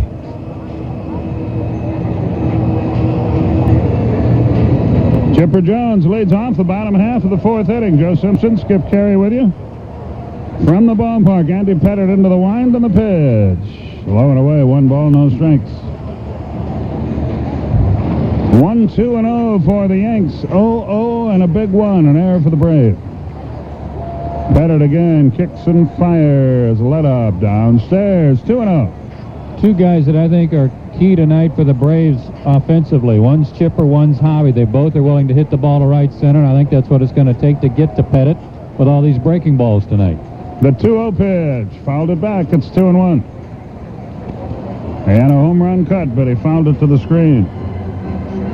He had some real good swings in batting practice tonight. Watching Chipper hit a lot of balls into center field. Again, the wind, the 2-1 pitch. Swung, grounded to third. Hayes battles the lights, comes up and throws him out, one away. That ball came up a little bit, and you could see him field it off to the side as the lights bothered him, one down. Here's Fred McGriff, a strikeout victim his first time. Braves have 2 walks, 2 stolen bases, no hits, no runs. Pettitte ready to go to work. The wind and the pitch. Curveball. A little low, I guess. 1 ball, no strikes. He's got a sharp breaking curve tonight. And he might just keep throwing it to Fred until he proves he can hit it. The 1-0. A little low again. 2 balls, no strikes. He fell behind Chipper Jones 2-0. Battled back to get him out.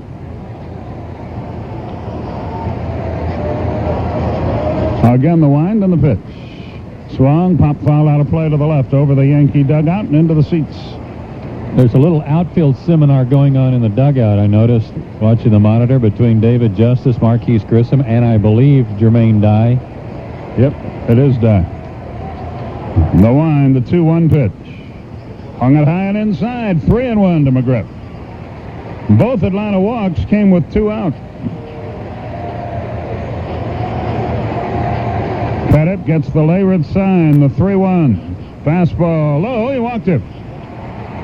So the tying run is aboard. That's his 3rd walk. Javi Lopez, the batter, he rolled to second his first time.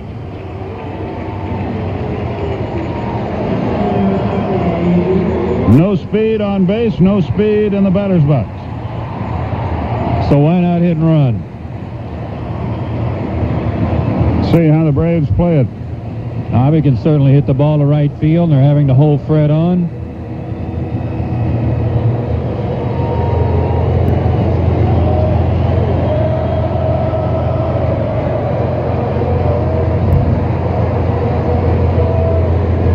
Duncan is, I think, a more accomplished third baseman than he is at second.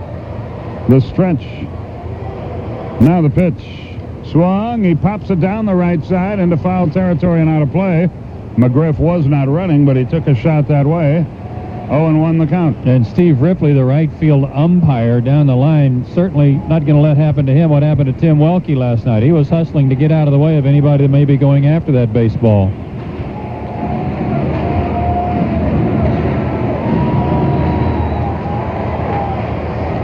The count. The stretch. The pitch. Check swing, foul back. In fairness to Welke, I think what probably causes the problem is that umpires aren't used to standing 50 feet down the foul line. They don't know where to go. They might be better standing all the way in the corner and coming in. The stretch. The 0-2 to Javi. Here it is. Swung, double play ball to second. Duncan up. Jeter 1, first base 2, and the inning is over. Close play, but they got him. 4-6-3 and out. No hits, no runs, no errors, nobody left. This one has not started on a pleasing note. We go to the 5th. Yankees 1, Braves nothing. Looking for an exterior house paint that'll last a long time between jobs? Where to get it?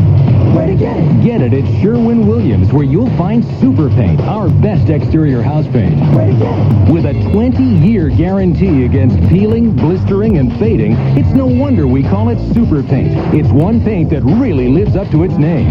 Where to get it? Where to get it? Sherwin-Williams Super Paint. You can only get it at Sherwin-Williams. Where to get it? Valet parking? Yes, sir. Oh, great. Hey, this here's a nice car. You don't want me driving it. Well, look, I have reservations. You should have reservations about letting strangers drive your nice car. What? You get gas today? Oh, yes, I did, Who but pumped it? I don't know. Oh, it's time to start a relationship with your friendly Amoco Ultimate dealer. Amoco? High-performance vehicle like this needs premium. Here's an Amoco station right next to the parking garage where you will be parking your nice car. Oh, okay, thanks. And hurry, you got reservations. Crystal Clear Amoco Ultimate for cars that can benefit from premium gasoline. You expect more from a leader. If you thought about redecorating your driveway with a new 1997 Lincoln this year, wait till you hear this. 97 Lincolns are now available at $4.99 a month. That's right, the same low price no matter what your favorite flavor of Lincoln luxury is. For instance, now you can lease a Lincoln Town Car Executive Series for just $4.99 a month with only $21.75 down. Town Car offers the roomiest interior and trunk space of any luxury sedan, leaving more room in your budget for other things besides car payments. Likewise, if it's the sophisticated Lincoln Continental or the 280 horsepower Mark 8 you're looking for, you'll get the same great deal. Now you can lease either one for just $4.99 a month with just $21.75 down. These 24-month, 24,000-mile red carpet lease offers are for qualified lessees with $31.74 due at lease signing. Monthly payments total $11,976. For details, call 1-800-424-LEASE. Offer ends January 3rd, 1997. See your Lincoln dealer today and put some Lincoln luxury in your life for just $4.99 a month. Today's Braves game is brought to you by Crystal. There's no denying the power of a Crystal. Stop in and taste the power. Atlanta's most accurate and dependable forecast from Kirk Millish each weekday morning. Why am I not surprised? We go to the fifth inning here. Jim Leyritz will lead it off. 1-0 New York, our score. Don Sutton, Joe Simpson, Pete Van Wieren, Skip Caray with you from the ballpark. Leyritz, a strikeout victim his first time. He's 2 out of 7 in the series. That big 3-run homer. The big blow for him last night. The wind by Smoltz in the pitch. Swung and a high pop down the right side. Jermaine Dye, a long way to run up the mound into the bullpen. He can't get there. It lands in the bullpen on the other side of the wall. 0-1 the count. Nobody on, nobody out. Top of the fifth. Game 6 at 8 o'clock or thereabouts on Saturday night. The talk show at 6:07 here on WSB.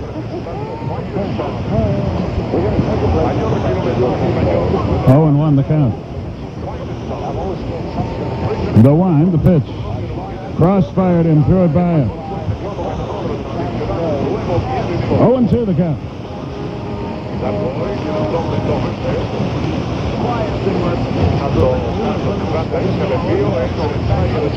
The wind, the 0-2 pitch. Foul to the screen, still 0-2.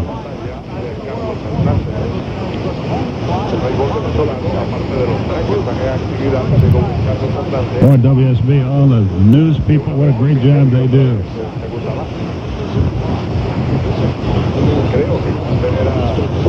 Oh, and 2 the count.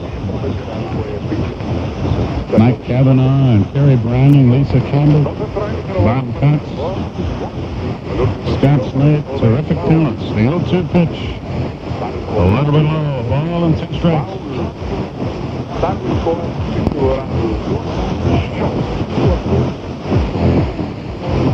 Smoltz kicks the dirt at the back of the mound. May have spotted a snake back there.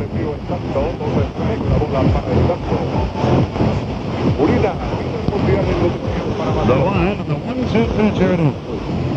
Just missed the outside corner with a fastball. 2-2. Well, I thought the plate would be wider on Leyritz this at bat. Larry Young decided it wouldn't be. I thought that was as good a pitch as what he called him out on earlier. The 2-2 offering about to be made. Here it is. Cross-fired him again and missed. 3 balls, 2 strikes. Not much argument about that one. No, and that pitch is effective if you do it about 3 times a game to different hitters. Doing it 3 times to the same hitter in the same at-bat, not so effective. The payoff pitch is on the way. Here it is. Swung and lined into left center for a solid hit. Andrew Jones over and up with it. So the leadoff man is on for the Yankees in the 5th, and a couple of balls here lately have been hit rather hard off, John. This will give Andy Pettitte a chance to bunt. This is a situation, though, Skip, with a slow runner at first, where I think the Braves can really take a chance, put some pressure on a guy who hasn't hit all year long, and force him to bunt the ball to a very small area. Not just Chipper, but I think Fred can break off the bag quickly, too, and really come in on Pettitte, cause him to either pop it up or bunt it hard enough you can get the lead runner or double play. He showed bunt already. Chipper Jones is in his hip pocket in the first pitch low. He hasn't hit all year. He hasn't bunted all year either. 1 ball, no strikes. He hasn't made contact either, so you can be perhaps a little more daring than normal. He shows bunt already, the stretch. Here comes Chipper, the pitch. It's low, 2-0. You got to make him put it in play, though. You got to throw him a good fastball for a strike. Make it hard for him to soften it. And now Randolph and Pettitte talk things over. Pettitte's never looked down for any signs before either. What are the signs, Willie? What are signs? What signs?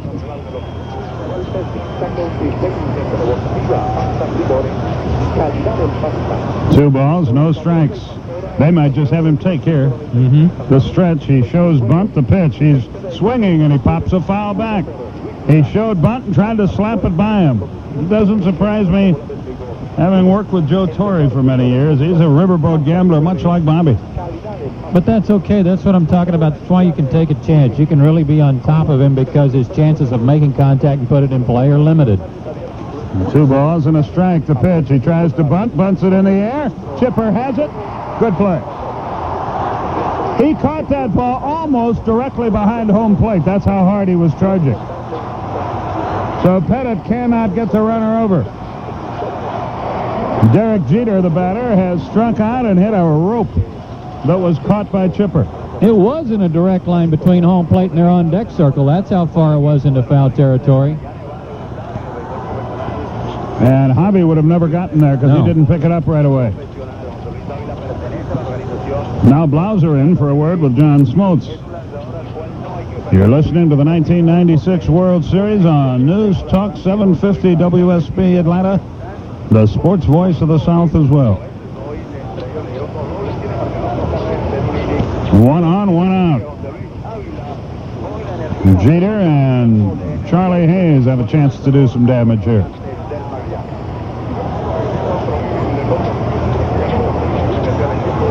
Smoltz comes set and delivers. Fouled away to the right. It's 0-1. Boy, the Bronx Zoo is going to be just that on Saturday night. That's why this is such a pivotal game for Atlanta. They won the first 2 games of the series there. It'd be tough to go in and win games 6 and 7 if you're down 3 games to 2.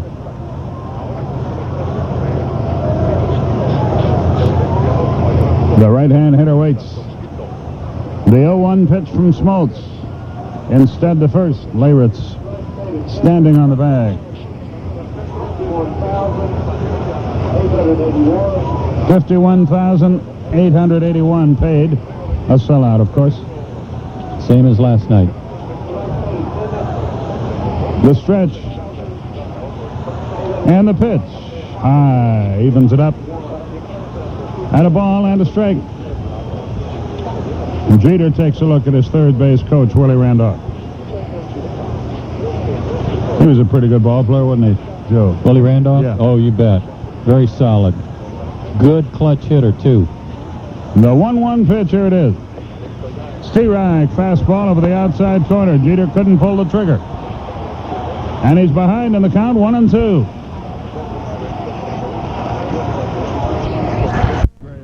They haven't been unruly. They've shown great enthusiasm, but we haven't rewarded them with a win yet. At home. The stretch. The pitch. Swung and fouled to the screen. It's still 2-2. Well, there is a guy down in the owner's box that's just getting his sack full of foul balls off the screen. He's been passing them around. Don't call him a guy. Call him a gentleman. He might be from Time Warner. That's right.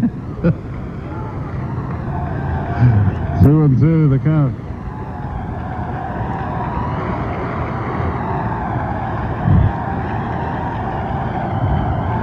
The stretch. Leyritz leads the pitch. Swung, little looper into right field. It is good. Diving try. Diving catch. Jermaine dies. Second out. Great play. He took a base hit away from Jeter. You forget how tall he is. I didn't think he had a chance for that ball, but he's about 6'7". And that long dive got him the catch. Something else, too. Give him credit for this. With the mistake he made last night, or with the ball dropping tonight, and getting an education in the dugout again from Grissom and Justice, it would be easy to suddenly become real conservative in your play out there and play not to make a mistake, but he made a nice diving catch there. Here's Charlie Hayes, runner at first, 2 out. And the pitch to him is low. 1 ball, no strikes. Bernie Williams will be next. Let's see if Charlie Hayes can pull some more magic out of his bat. He's been amazing here in the last 2 nights. The stretch. The 1-0 pitch. There's a strike. Slider on the corner. It's 1-1.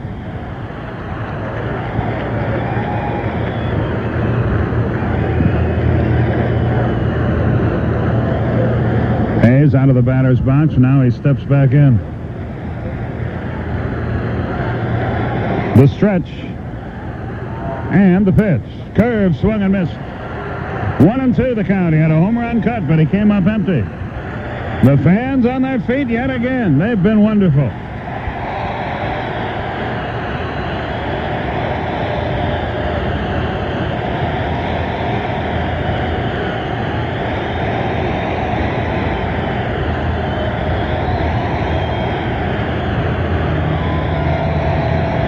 The stretch by John Smoltz, the 1-2 pitch. Just missed the outside corner. Didn't miss by much there, 2-2. It always amazes me in any city how the fans sitting near the foul post can tell in their hearts whether it's a strike or ball. Again, the stretch. The 2-2 pitch. Outside, the runner will go on the 3-2 offering to Hayes, with Bernie Williams waiting on deck.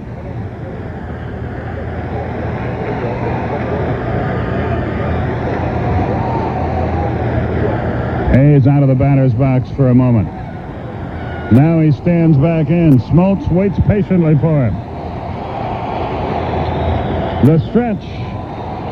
The 3-2 pitch. Here it is. There he goes. Struck him out, and the inning is over. Hayes goes down swinging. Strikeout number 7 for John Smoltz. 1 hit, no runs, no errors, 1 left. We go to the bottom of the 5th. Pete will be joining Joe now. Your score, New York 1, Atlanta nothing. This is the Forbes Report, sponsored exclusively by Texas Instruments DLP. Which American city has the hot hand in attracting high-tech companies and creating high-tech jobs?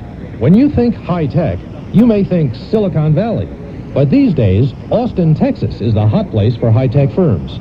In a story titled Cow Chips to Computer Chips, Forbes reports that Austin is now home to 200 semiconductor manufacturers, 200 makers of personal computers, and over 400 software firms. The best known is Dell Computer. Employment in Austin has grown 34% over the past 5 years, the second fastest growth in the nation among major cities. What does Austin offer high-tech firms? A low cost of doing business and a first-class education system. In its cover story, Forbes found that cities with low costs of doing business are creating the most jobs. For more on the new high-tech hotspot, get the October 21st issue of Forbes on newsstands now. For Forbes magazine, I'm Jonathan Davis. I'm a benefits administrator for 3,000 employees. We're a chain with 234 units. It's a local shop. We make custom cabinets. I manage a 4-bedroom house and 3 kids. It's about commitment, whether you run a business or a 4-bedroom house. The CNA insurance companies are committed to doing what's right for you. From auto and life insurance to workers' compensation and employee benefits. There's 4 doctors. It's a small practice. Talk to your agent or broker. CNA. For all the commitments you make. Hi, I'm David Orrick, and you won't believe the dirt your present vacuum has been leaving behind. To prove it, I'll send you my 8-pound Orrick XL free for 15 days and an extra bag so you can take the Orrick Challenge. Vacuum your carpet with your present vacuum and then vacuum it again with my 8-pound Orrick XL. Cut open the bag and you'll see the dirt the other vacuum has missed. So call 1-800-989-4200. That's 1-800-989-4200 and take the Oric Challenge. Bellamy Strickland, the fastest growing Oldsmobile dealer in the state of Georgia, located in McDonough, just off Interstate 75 at exit 69. Number 1 with Oldsmobile, Bellamy Strickland. Atlanta's best traffic reports every 6 minutes, 5 till 8:30 on Atlanta's Morning News.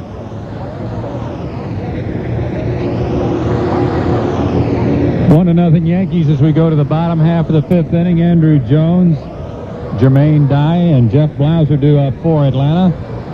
And joining me now here as we go the rest of the way on our flagship station WSB, Pete Van Wieren. Both pitchers very sharp tonight, Pete. Pettitte delivers first pitch of the inning, called strike. Yeah, and we just hope that the Braves can find a way to start getting some base hits to fall. They have yet to pick up their first hit off of Pettitte. And no runs in their last 9 innings. Bouncing breaking ball. Evens the count 1-1. Andrew walked with 2 outs.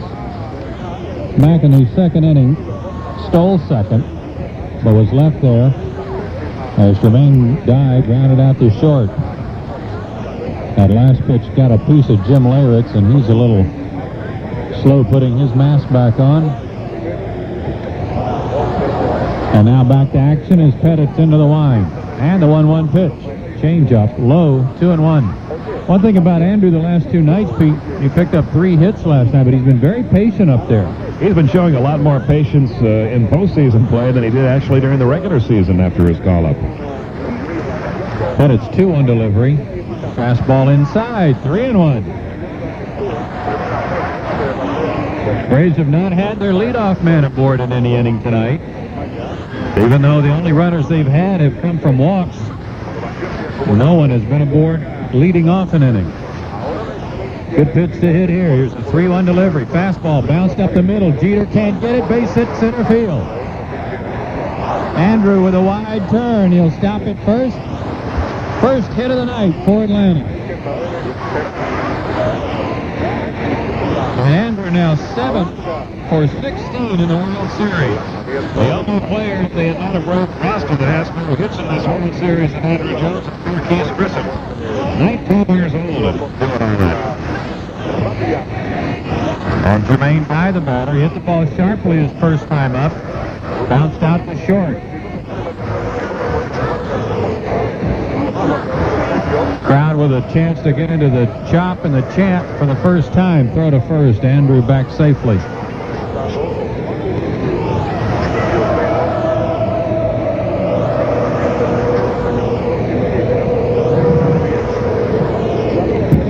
As Don Sutton alluded earlier, and Andy Pettitte has a great move to first. There's the good move, and Andrew Jones had it sniffed out right away. He's back easily.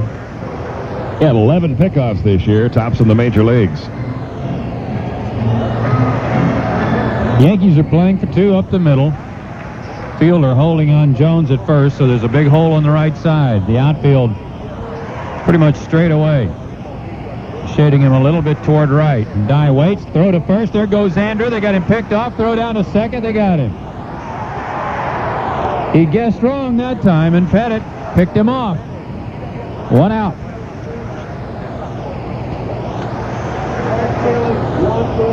One 3-6 goes the put out.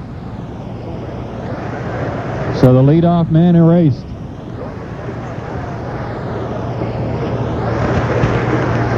That time, Pettitte looked at Jones and went to first, so he crossed up the looks as far as when he goes to the plate. Normally, when he looks at the runner at first, he goes to home.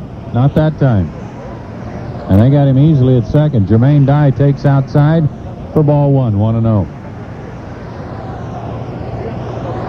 Pettitte, 6'5", 235, born in Baton Rouge, Louisiana. Lives now in Deer Park, Texas. Jermaine Dye on the 1-0 pitch, pops one up high to right.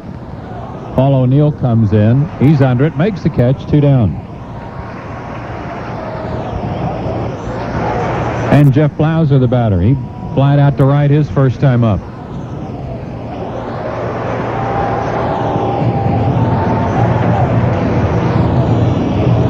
Blauser hit the ball hard. on the first pitch he saw from Pettitte. But a fairly routine play for Paul O'Neill. Pettitte kicks and delivers. Big breaking ball, a little bit high, ball one. Thing about the Yankees, the formula for their success all year long has been for their starters to give them about 6 or 7 innings and turn it over to their setup man Rivera. Foul ball back to the screen, 1-1, and then Wetland. The question tonight is, could Rivera pitch again? He's pitched in 3 straight games on 3 straight nights, so they may want a little more if they can get it from Andy Pettitte tonight. Yeah, Rivera's not just throwing to 1 or 2 hitters. He's giving them quite a bit of work. Ground ball to third. Easy play for Charlie Hayes on 1 hop. Throw to first in time. Braves go in order thanks to the pickoff of Andrew Jones after the leadoff single. No runs, 1 hit, nobody left. We've played 5, 1-0 New York. Hey, Braves fans, Timeout Sports Bar and Grill is the ultimate experience in family sports entertainment. It's World Series time, and Timeout Sports Bar and Grill now serves 2 locations, North Fulton and Dunwoody. Timeout Sports Bar and Grill is truly Atlanta's newest high-tech sports restaurant, offering a wide variety of sports entertainment for the whole family. Over 100 total TVs with multiple big screens, and each table is wired so you can select the audio of your choice, including Braves radio. Plus, taste the best food you'll ever sink your teeth into. Timeout Sports Bar and Grill for family sports entertainment that's bigger than big. Just how easy can banking get? How about being able to get your money easier? You can at more places in Georgia than ever before. With the joining of Bank South and Nations Bank, you have more convenient drive-thrus, banking centers, and ATMs, plus full-service banking centers in 58 Kroger locations in Atlanta. And soon you'll be able to bank from your computer with Nations Bank PC Banking. For more information, stop by or call Nations Bank at 1-800-299-BANK. Nations Bank N.A. South, member FDIC. Do you have a United, American, or Northwest frequent flyer card? Okay, take it out of your wallet, and now hold it up to your ear. Listen carefully. You just might hear all those hard-earned frequent flyer points ticking away. And look out. Before you know it, they could frequently fly away. The Delta Sky miles never expire. Just purchase a ticket on Delta once every 3 years, and you can extend the life of your miles indefinitely. Shoot for Hawaii, or Europe, or Asia if you want. Take your love to Bermuda for a second honeymoon. Oh, we know there are a lot of dreams behind your little Blue Sky Miles card, and we're not about to let them expire. Delta Airlines.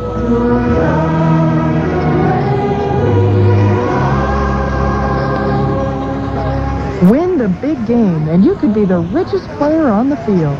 Play the big game and dream a little bigger. The estimated jackpot for Friday's drawing is $36 million. Atlanta's only all-news weather and traffic morning show at 5 a.m. on News Talk 750 WSB. 5 innings in the books, 1-0 Yankees on top. Bernie Williams will lead off for the Yankees against John Smoltz, who's allowed 1 unearned run. New York has 3 hits. Braves have only 1. Williams has struck out, grounded out, 0 for 2. Smoltz into the line in the first pitch of the 6th inning. Popped up down the third base line, but it's going to slice foul down there the Yankee bullpen. 0-1 to Williams. Williams had that one good game, Pete, game 3, but only 2 for 18 overall. Yeah, the Braves have done a good job pitching to him. He was red hot coming out of the American League Championship Series, where he was the most valuable player, one of their top RBI men all year. But outside of that one game, where he drove in the 3 runs, had the 2-run homer, that's been the only damage, really, he's done the entire series. Boy, does he take forever getting in the box. Very, very deliberate. Reminiscent of Mike Hargrove. Smoltz into the line, the 0-1 pitch to Bernie Williams. High with a fastball, 1-1 the count. Williams, Fielder, and Strawberry in the 6th inning.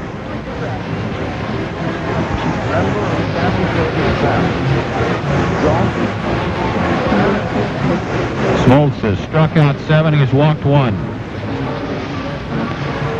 He's into the line, and the 1-1 pitch popped up foul out of play, 1-2. I was with your guys in Minnesota for Game 7 of that World Series beat back in 1991, but this is a little bit, as I recall, watching that game, a little bit like the Jack Morris-John Smoltz matchup that night. It was a duel with very few hits, very few runs scored, both pitchers pitching very well. Ball again comes to life with 2 strikes on Williams. Smoltz delivers. Split finger pitch, swing and a miss. It gets away from Lopez, and Javi will have to throw it out of McGriff for the out. 8 strikeouts now for John Smoltz. He spanned Williams twice. There was no difference between that series, Joe, and this one. In the 1991 World Series, the home team won every game, all 7 of them. And this one, the road team has won every game this year. And it's leading in this one. Cecil Fielder is 2 for 2. He has singled and doubled. Both balls were hit hard. Spencer the double down to the left of the corner and drove in Charlie Hayes with an unearned run. Swing and a miss and a high fastball. 0-1. Cecil looked like a helicopter going up there, up after that high cheese. He does not get cheated.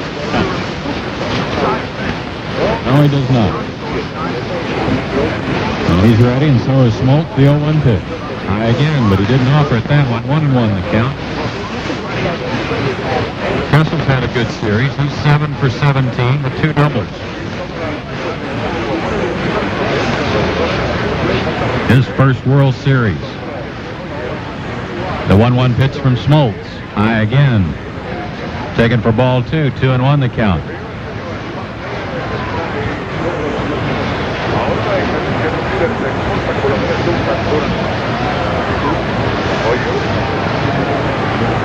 Fielder out of Los Angeles, California, lives in Texas now. The 2-1 pitch to him. Breaking ball. Called strike 2. He didn't like it. Steps out onto home plate. Looks back at Larry Young, but it's 2-2.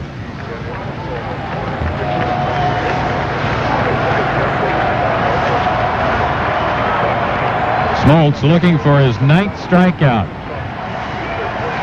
His 2-2 pitch on the way. Fastball bounced over his head back towards second. Now Lemke and Blauser can decide who's going to catch it, and rolls into center field for a hit. They kind of looked at each other over who was going to field the ball, and it went right between them for a base hit. Hey, one thing Joe Torre said in his post-game comments last night, he said ever since coming to Atlanta when they were down 2-0, he said, we've been a little lucky. So we've had a lot of base hits and misplays by the Braves, indecision by outfielders, balls that weren't caught that might normally have been, that have really helped us in this series in Atlanta. And there was another case right there. They've been helped tonight. Darryl Strawberry swings and misses at a split finger pitch, 0-1. The thing about Fielder is that if either one of those guys had been able to get a leather on that ball, still got a chance to throw him out. You bet. Takes him forever to get down the line. We've got 3 infielders on the right side of the diamond for Strawberry. Nobody playing third, and Strawberry takes low, 1-1. Chipper has moved over to play shortstop. Paul O'Neill on deck, and I'm sorry, but I think if I'm Darryl Strawberry, I got to push this ball to third base, take the bunt, and let O'Neill try to drive in Fielder from second. He's swinging instead and takes low, 2-1.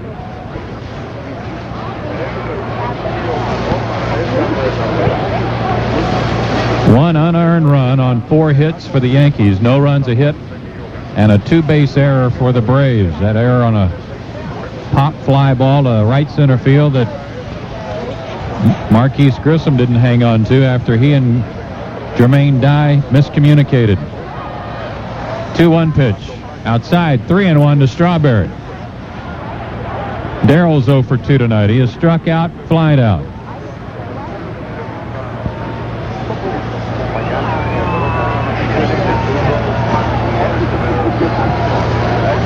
You were mentioning Torrey's comments, Pete. It seems like every mistake the Braves make the Yankees capitalize on it, too. That's what is the difference.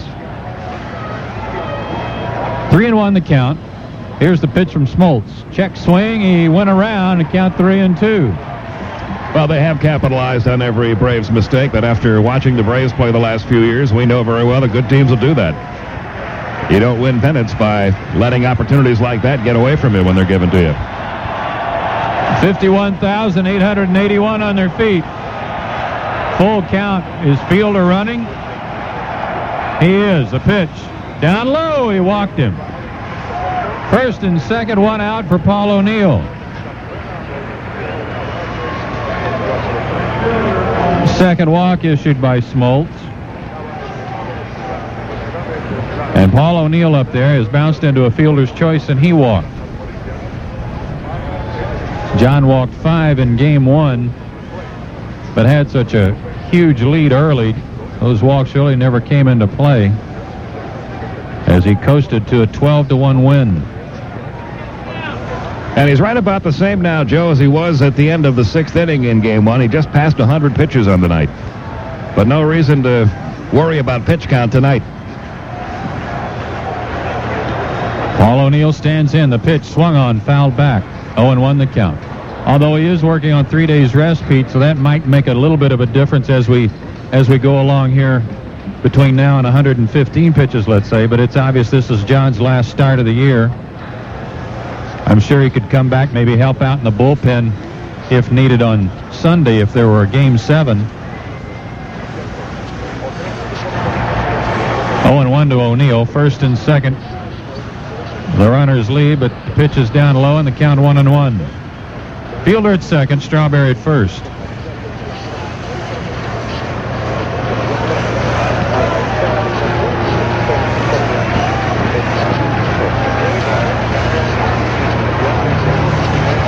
John looks in for the sign, checks the runners. The infield playing for 2. The pitch, called strike. 1-2 the count. Smoltz got ahead of Fielder. He bounced a base hit up the middle. He was ahead of Strawberry and lost him to base on balls.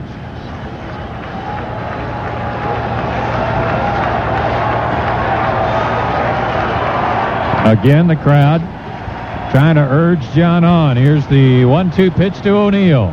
Down in the dirt, dug out nicely by Lopez. The count even at 2-2. Javi with a good block on a split finger pitch.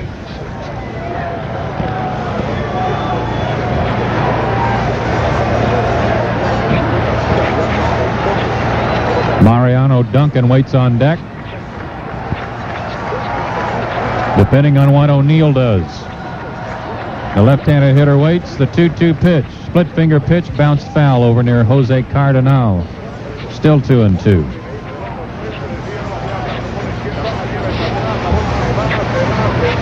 As I recall, Paul O'Neill hit into a lot of double plays this year, didn't he? Almost all the Yankees did. 21 double plays hit into by O'Neill. He did have some leg troubles at the end of the year, but that was by far the most on their ball club. They hit into the 3rd most double plays of any American League team and more than any National League team all year. 2-2 pitch to O'Neill. Taken high and outside. Full count. Fielder was running when it was a full count to Strawberry. Let's see if Joe Torre rolls the dice here with 2 big runners out there. 2 big runs. Yankees leading 1-0. You send Fielder, you run the risk of a strikeout and almost an automatic out at third.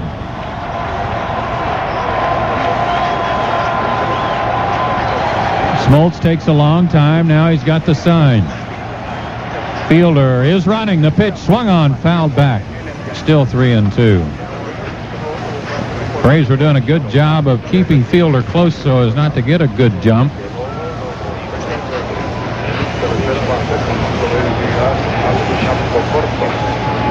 Fielder's kind of like a semi. If you let him have a rolling stop there at the stoplight, he can get going okay.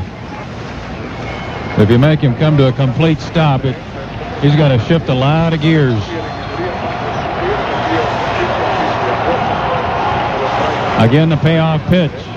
There go the runners. The pitch swung on, grounded to second. They're not going to have a chance for a double play. Lemke's only play is to first with the runners moving. It avoided the double play. 2 out. Runners at second and third for Mariano Duncan.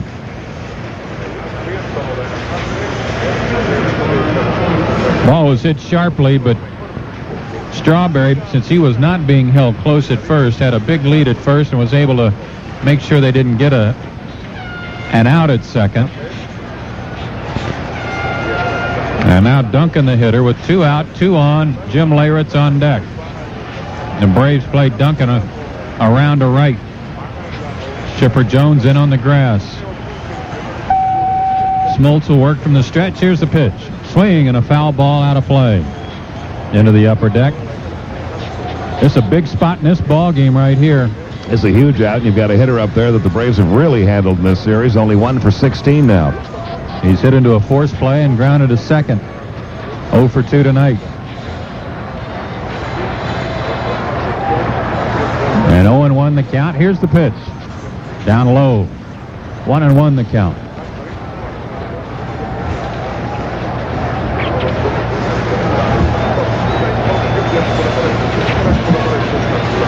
Mariano Duncan, now 33 years old, out of San Pedro de Macorís, Dominican Republic, lives now in Miami. Hit .340 in the regular season for the Yankees. The 1-1 pitch to him. Swing and a fly ball foul down the right side, way up into the seats above the Braves bullpen. And now the count 1-2 again. Smoltz ahead in the count. And the crowd rises to its feet.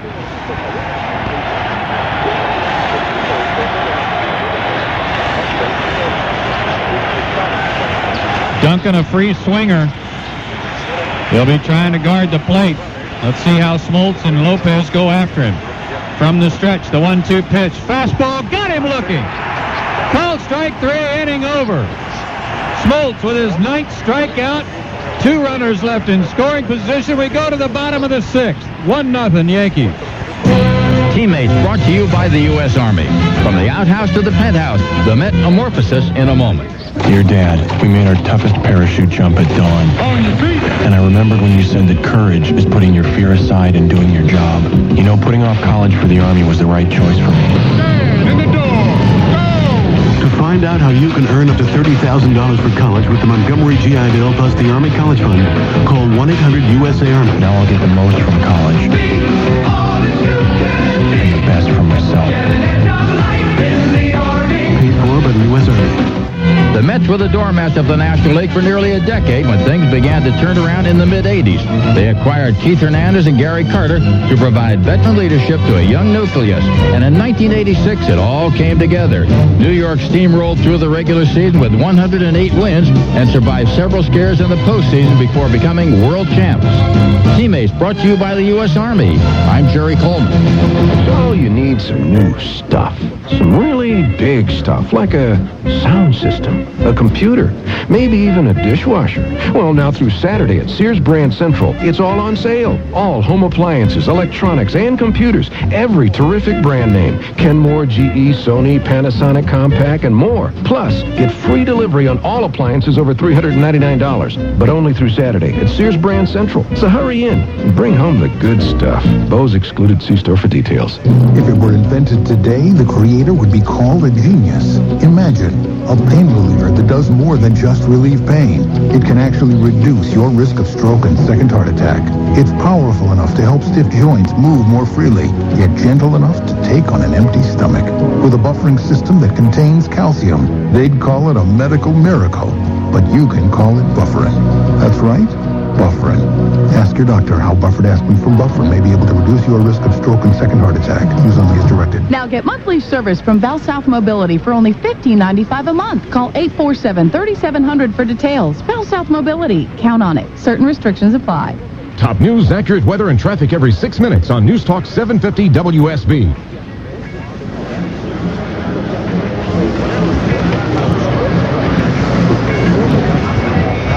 Well, we go to the bottom half of the 6th inning. Score still 1-0 thanks to some good pitching by John Smoltz. You're listening to the 1996 World Series on News Talk 750 WSB Atlanta. Time to get some offense going. It's been amazing in this postseason how the offense has gone and come and gone again. Nothing much in the Dodger series, nothing much the first 4 games of the Cardinal series, and an offensive blitz for a week against the Cardinals in the first 2 games against the Yankees, and it's gone away again. Well, John Smoltz will lead off the inning. Andy Pettitte delivers to him. Fastball fouled off out of play. John has 9 strikeouts tonight. That's the most by John in a World Series game. 4-0 this year in the postseason. The 0-1 pitch to him. Inside, 1-1. Smoltz, Grissom, and Lemke here in the 6th inning. Braves only have 1 hit. A single to center by Andrew Jones. Pettitte delivers, swing, and a hard hit ball. Base hit left field. John Smoltz turned on a fastball, yanked it in the hole. There's the leadoff man aboard. Now let's see how Bobby plays it with John the runner. He had Andrew Jones running after a leadoff single in the 5th, and Andrew got picked off. Well, if he has Marquise Grissom bunting, it'll be something he didn't ask Grissom to do very often during the regular season. Only 4 sacrifice hits all year for Grissom. But the Braves need to get a runner in scoring position, see if they can't get that run back. You bet. John, a good athlete and a good base runner. Besides, he doesn't need a jacket, so he leads from first. Grissom is bunting, takes low, and it almost got by Leyritz. 1-0 the count. And we've seen Leyritz box a few balls around back there, Pete. He kind of jabs at the ball a little bit. He's a converted infielder. You see some catchers that just receive the ball, sort of slide over and catch it. He just jabs his hand in the direction of where the pitch is. He broke in as a third baseman. He gives the sign. Pettitte comes set. Throw to first, and John has to dive back on the good move by Pettitte. You can see him asking something of first base umpire Jerry Davis, and it's something American League base runners have been asking all year too. Isn't that a balk? It's very close to a balk move. 1-0 the count to Grissom. The pitch to the plate bounced foul on the bunt attempt. Back to the screen, 1-1. But you know, Joe, just like a pitcher who has good control will start getting strike calls from a plate umpire, a pitcher that gets a reputation for having a good move to first can probably get away with a little more than one who doesn't. Absolutely. The only thing he's got to be careful of is that he doesn't bring the right foot back behind the plane of the pitching rubber. That's always a tip-off to the umpire and would be a balk if he went to first. Marquise had his bat a little bit too far behind him on that last bunt attempt. Let's see if he can get it out in front of the plate here. Throw to first again. Smoltz back easily this time. 1-0 Yankees. We're in the bottom of the 6th. They got an unearned run in the 4th inning.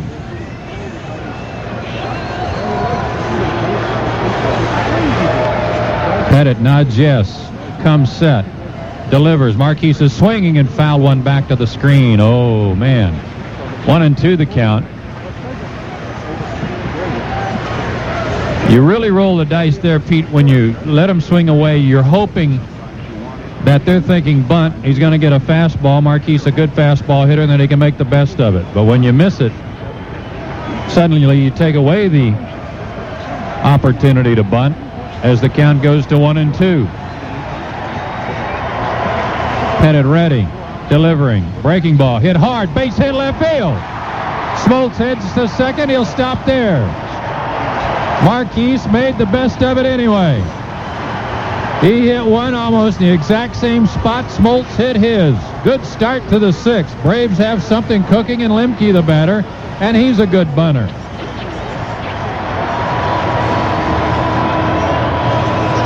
And maybe that's the break that'll get the Braves offense going, because for the last couple of days, anytime something like that hasn't worked, the Braves have fizzled offensively when they haven't gotten a bunt down or something like that. Well, Marquise didn't get the bunt down, and with 2 strikes, got himself a base hit. So Lemke can maybe bunt him over now.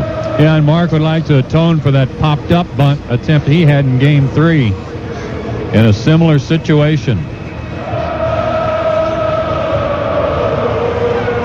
Time called. Charlie Hayes comes into the mound. So does Mariano Duncan, and here comes Derek Jeter. I'm not sure why the Yankees decided to wait so long to have this meeting, but now they have one.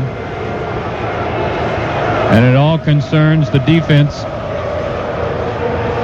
against an attempted bunt, if that's what the Braves are going to do. And now, after the meeting, here comes Mel Stottlemyre. Come on, Yankees, get it together.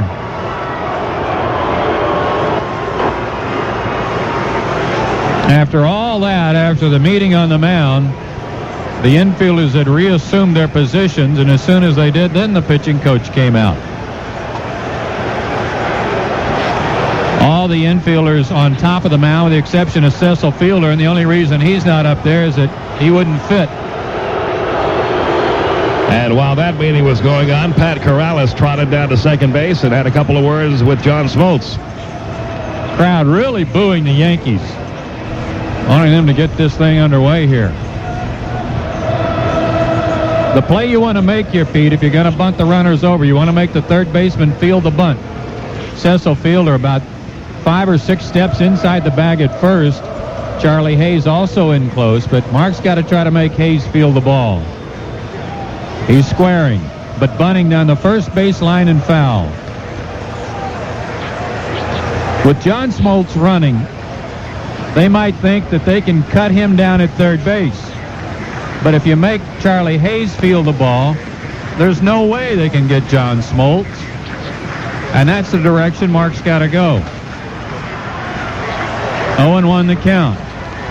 Fielder right on top of him. He's bunting again. Drops it right out in front of the plate. Picked up by Pettitte. Throw to third. Got him.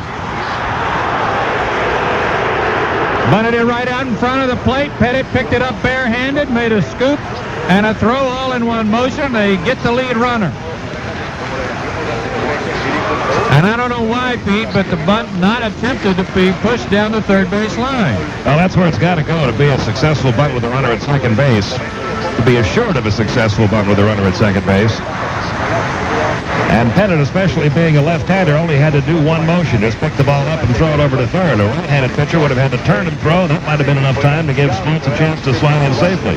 How did Pettitte feel him, though? It was a close play. Chipper Jones is one out. Grissom at second now. Lumpy at first.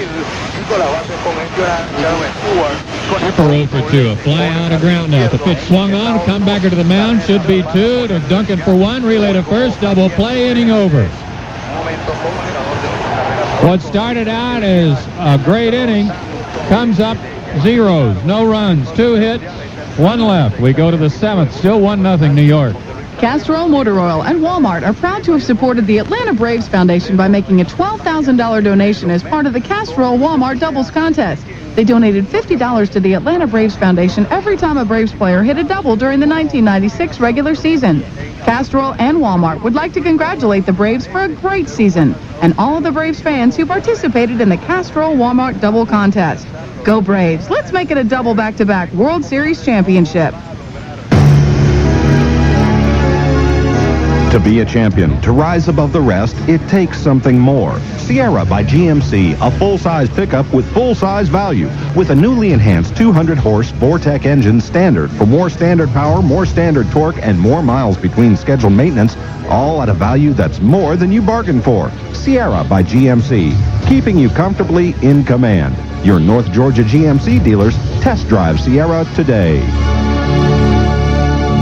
Now up to bat, Mike Panuski. Hey, Mike, good to see you. You're not getting me to think about crystals again. I wouldn't do that, Mike. I was just admiring your open stance. Oh, thanks. Strike one. Speaking of open, did you know Crystal is open 24 hours a day? Really? Strike two. So you can get there before or after the game, anytime you want. Anytime? Strike three, you're out of there. Like now, for instance. Next up to bat, Jimmy Guthrie. Wow, Jimmy, great open stance you got there. Hi, this is Skip Caray for the Choice team at Sears Cooling and Heating and Georgia Power. Imagine signing the league's best switch hitter. That's what you get with the Choice heat pump. It's called the Choice because it's a super efficient air conditioner in the summer and a super efficient heat pump in the winter. And it comes with a $500 rebate for qualifying Georgia Power customers. Call Sears today at 1-800-362-2200 to arrange a free estimate on your Choice system. Sears, a name you can trust. I know one name for risk-free copier plans, Icon. Icon Office Solutions, Atlanta's leader in sharp electronics products. The only all-news morning show, Atlanta's Morning News, exclusively on News Talk 750 WSB.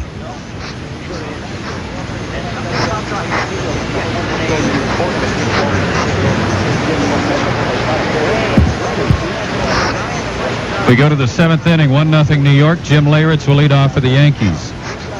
Keep an eye on John Smoltz. He's thrown 114 pitches, working on 3 days rest. He's had a brilliant night. He has struck out 9. He has walked 2. The only run he's allowed was an unearned run. He's into the wind. The pitch to Leyritz. Outside for ball 1. Leyritz tonight has followed up his heroics from last night with a strikeout and a single. The unorthodox batting stance. He takes low again. Ball 2 with 2 on and nobody out. And they come up empty.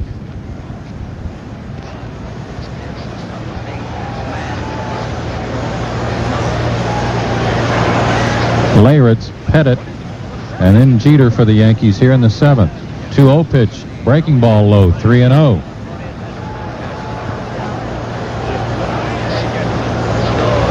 Let's see if Leyritz is taking here 3 balls, no strikes. Here's the wind and the pitch. Fastball right down Broadway. He was taking 3-1.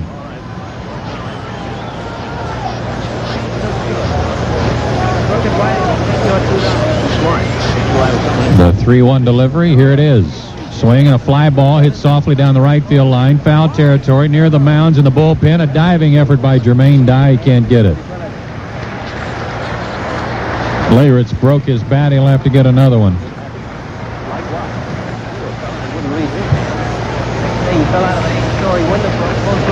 3-2 the count to Leyritz leading off the 7th inning. 1 run, 4 hits for the Yankees. No runs, 3 hits, and a costly error for the Braves.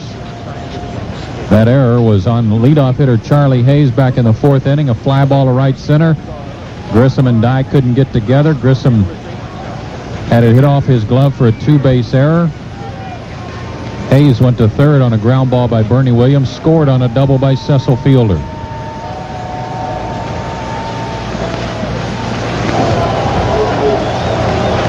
And now with a new bat, Leyritz stands back in there. Full count, 3-2. Here's the wind and the pitch. High, walked him. A leadoff walk for Leyritz. That's the 3rd issued by John Smoltz. And that'll bring up Andy Pettitte. He was in a similar situation after Leyritz led off the 5th inning with a single, but couldn't get the bunt down. Popped out to Chipper Jones in foul territory. Interesting at the beginning of this World Series, as we play National League rules here in Atlanta, to hear Joe Torre, who's managed in both leagues now, say he much prefers National League rules, and if he ever has to vote on it, he will vote to do away with the DH. People talk about how he brought a National League style to this ball club this year. Chipper Jones creeps in. He's bunting again and bunts it foul back to the screen. 0-1 to Pettitte as the Braves bullpen suddenly stirs. Terrell Wade begins to loosen up, as does Brad Klontz.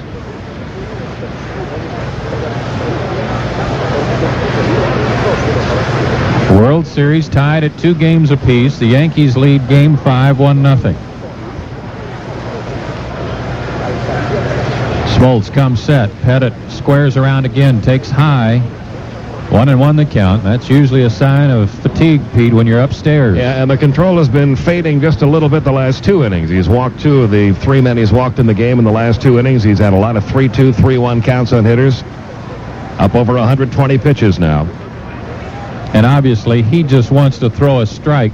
Time called. Pettitte wants Willie Randolph to go through the signs again. And just throwing a strike is okay with Andy Pettitte up there, but boy, you got to be careful with the rest of those Yankees. Exactly. He's into the stretch. Pettitte squares. There goes the runner. And Javi didn't know it. Throws late, and then base is stolen by the catcher. McGriff came off the bag to charge for a bunt. Didn't know Leyritz was running. Didn't let Javi know. And by the time Javi realized it, it was too late to throw down there. So give Joe Torre some more credit. Caught the Braves napping. Now let's see if Pettitte can move him to third base. 2-1 the count. He's squaring again. The pitch. Bunted right back to Smoltz. They got Leyritz hung up between second and third. John throws to Chipper, who runs him back. Blauser applies the tag. Good execution. 1 out. Pettitte at first. Leyritz bit off a little too much on that one. He stole second, and on the bunt right back to the mound, thought he could get to third. He couldn't. Put out goes 1-5-6.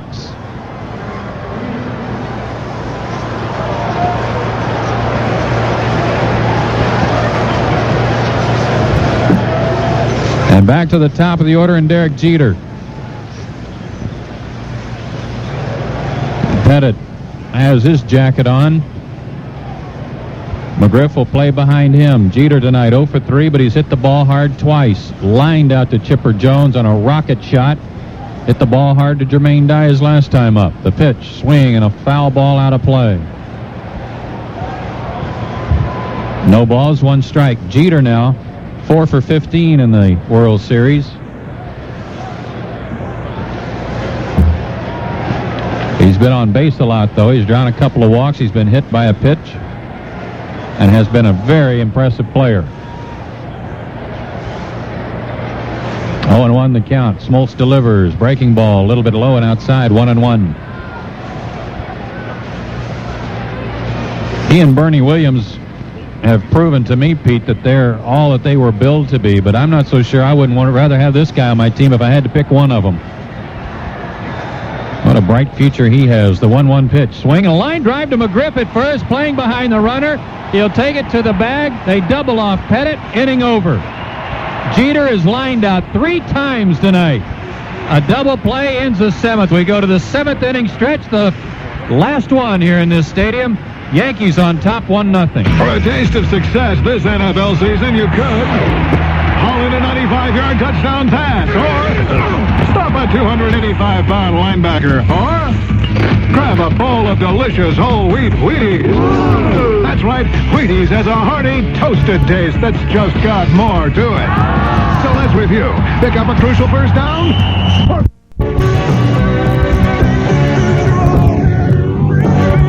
safer, more secure lives.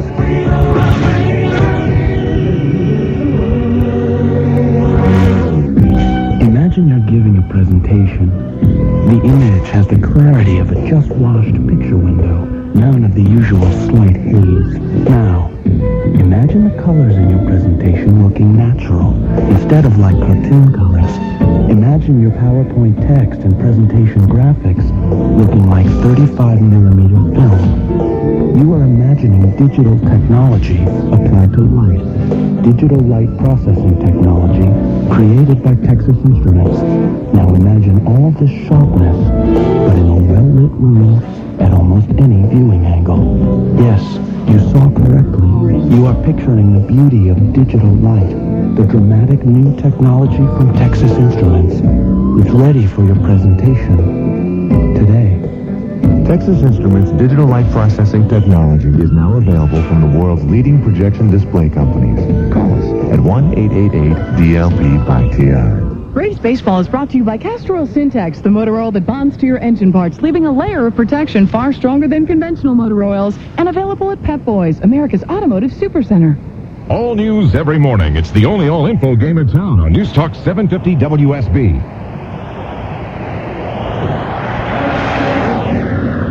Well, the Guy Lombardo version of Old Lang Syne played here during the 7th inning stretch tonight, and a send-off in the final 7th inning stretch at this stadium. And Pete, I know there are a lot of folks a little confused over the gentlemen that threw out the first pitch tonight, and certainly fine gentlemen in their own right as presidents of the National Baseball Association and the Little League.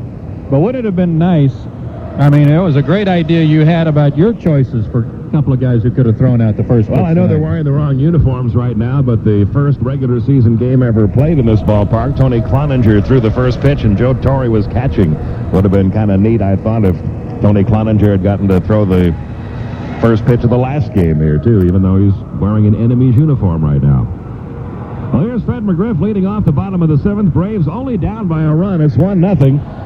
But it's getting late, and Andy Pettitte has given up only 3 hits in the first pitch on the way to McGriff. Bouncing ball back up the middle. Jeter has it behind the bag at second, drops it, picks it up, throws to first, not in time. McGriff reaching on a Yankee mistake. Pettitte just missed fielding that ball. Jeter got to it behind the bag at second, but had it squirt out of his glove. And his throw to first was too late to get Fred McGriff. That'll probably go as an error, but we'll wait and see. First miscue he's made in the whole series. It is an error on Jeter. McGriff aboard to lead off the 7th. Here's Javi Lopez. He is grounded out to second. He is in into a 4-6-3 double play. Nobody out. McGriff at first.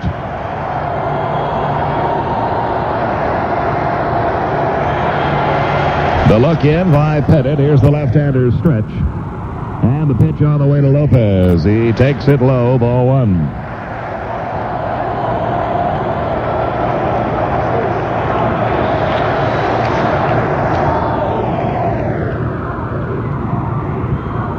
Sellout crowd of 51,881 here for Game 5 of the World Series, the finale here at Atlanta Fulton County Stadium. Just under 52,000 here, and I guarantee in the next 10 years you're going to run into 150,000 that said they were here. Exactly right.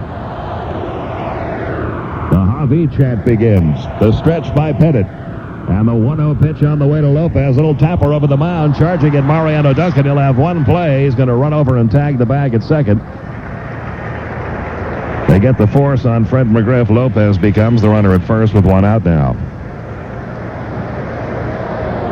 And that'll bring up Andrew Jones, who's having himself quite a time at age 19 in his very first year in the major leagues in the World Series. He has walked, stolen a base, and singled tonight. He is now 7 for 16 in this World Series, and he's reached base his last 5 at-bats, his last 5 trips to the plate, rather. 4 hits and 1 walk. See what he does here with a runner at first, 1 down. Petey's had just kind of a dream series for a 19-year-old kid, and he's got an opportunity here to do something special, too. Remember, he homered off Pettitte in Game 1. The stretch and the pitch to Jones bounces about 15 feet in front of the plate. Good recovery by Leyritz as he pounces on that ball quickly. That was one that a lot of times you'll see a catcher not be able to find right away. But Leyritz picked it up immediately and was able to prevent Lopez from advancing. David Weathers is now up in the Yankee bullpen. I don't know how it kept from hitting Andrew, too, on the hop. I mean, that ball almost bounced on the grass in front of home plate. Barely made the dirt portion. Might give you an idea of how much Pettitte respects Andrew Jones. He's trying very hard not to make a mistake. The stretch again by the left-hander. And the 1-0 pitch on the way. Jones swings, sends a fly ball a mile high in the air, right center field. Bernie Williams waving off Paul O'Neill. Williams under it. He's got it, 2 down. And Lopez still the runner at first. And that'll bring up Jermaine Dye, who was grounded out to short and fly to right.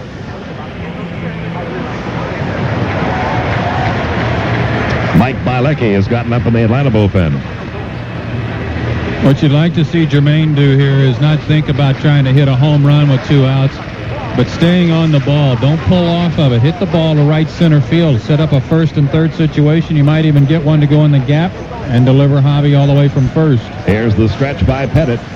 And the pitch on the way to Dye. He swings and fouls one off to the right up into the crowd, 0-1.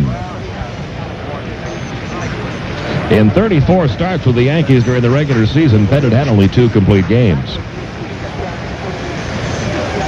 But with Rivera unavailable tonight, they may try to get him to go a little bit further. They've got Weathers working out in their bullpen now. Here's the stretch. And the 0-1 pitch on the way, and it's a fastball low and inside. 1 ball, 1 strike.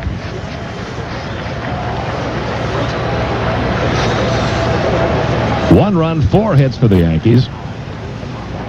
No runs, 3 hits for the Braves. Each team with 1 error.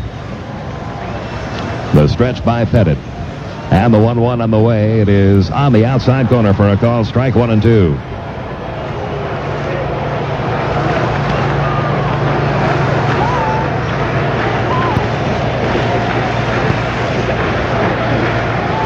Two men out. Lopez, the runner at first. Bottom half of inning 7. The stretch by Pettitte. And the 1-2 pitch on the way to Dye. That's low and inside. 2 balls, 2 strikes. They're kind of going out, then in. Out, then in. This would lead you to believe they're going to go back outside again. They just try to keep Jermaine Dye honest inside. And with 2 strikes on him, 2-2 the count. Now he's still got to guard the outside part of the plate. Big hole on the right side for him, too. 2 balls, 2 strikes. The stretch by Pettitte. The 2-2 pitch. Little roller right back to the pitcher. Fielded by Pettitte. He turns, throws to first in time. And that is all for Atlanta in the 7th. The leadoff man reaches on an error, but nothing happens. No runs or hits. 1 error, 1 left. We go to the 8th inning of Game 5 with our score remaining Yankees 1, Braves nothing. It's the season's most anticipated drama. Jason Gedrick is an ex-con. Give me a chance, for God's sake. Ken Olin is an undercover cop. Somebody killed my partner. And Joe Pantoliano is a deadly crime boss. What if that person is me? And I'm going to kill you. They will all meet on Easy Streets, the show Newsweek calls the most evocative and interesting drama of the season. Easy Streets. Special 2-hour preview, CBS Sunday. Contains adult content.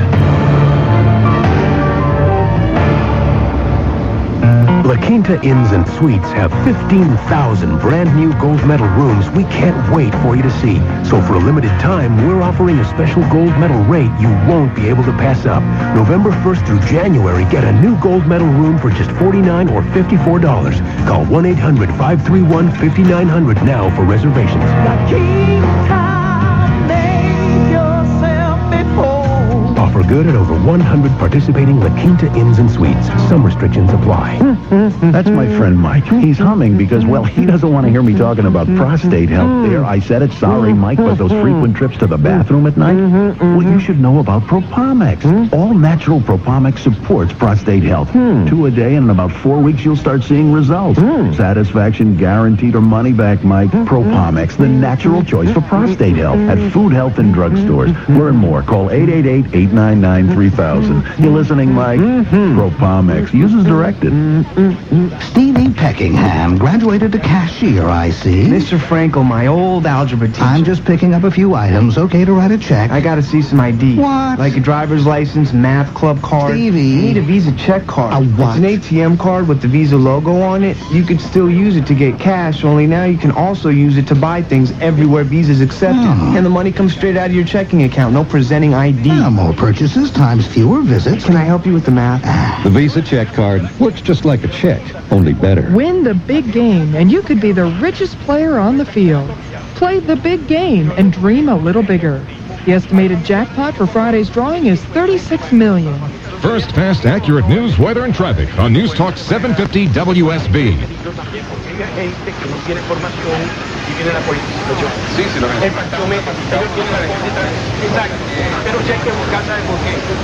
We go to the 8th inning, still a 1-0 Yankee lead.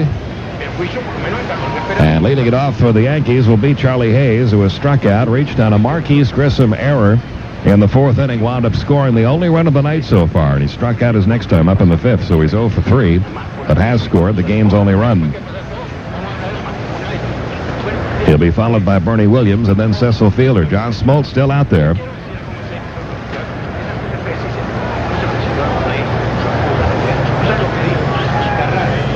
And the first pitch on the way to Hayes. He swings and fouls it straight back, the count 0-1.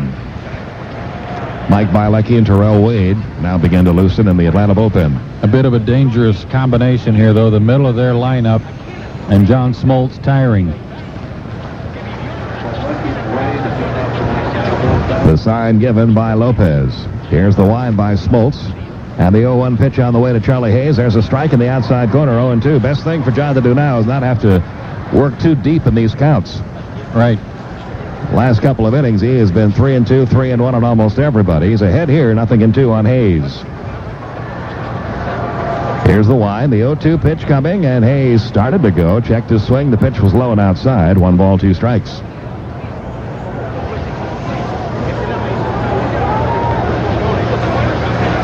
There has only been one other World Series in history where the road team has won the first 5 games. That was all the way back in 1906, 90 years ago. Pitch to Hayes, line to right. On the run, Jermaine Dye makes the catch just in fair territory. 1 down.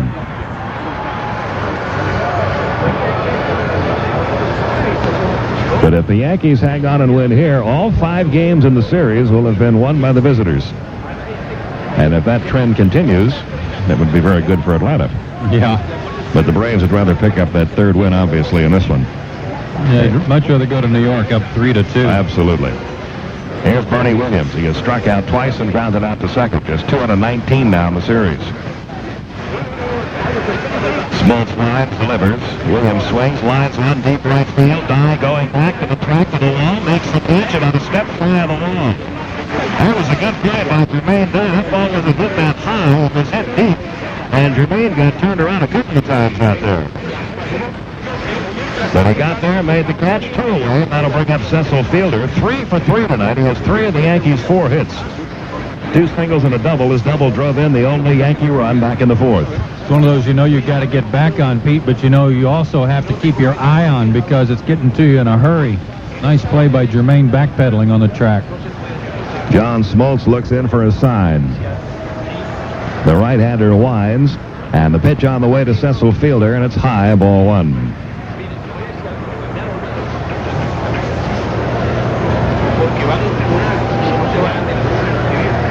Smoltz has pitched a terrific ball game on just 3 days rest. Here's the wide and the 1-0 pitch on the way to Fielder. He swings, pops one up foul. Javi Lopez coming over near the box seats, but he will not have a play. It's up into the seats. And the count even on Fielder, 1-1.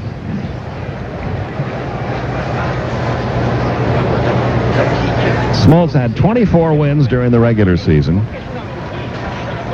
He won 1 game against the Dodgers. That's 25. He won 2 games against the Cardinals. That's 27. He won a game in this series. That's 28. He was the winning pitcher in the All-Star game. That's 29. So if the Braves can get a couple of runs for him and he can get through this inning, he could have his 30th win of the year. Here's the 1-1 pitch on the way to Fielder, and it's on the outside corner for a called strike, 1-2. And once again, this crowd on its feet, encouraging John Smoltz, who has struck out 9 tonight.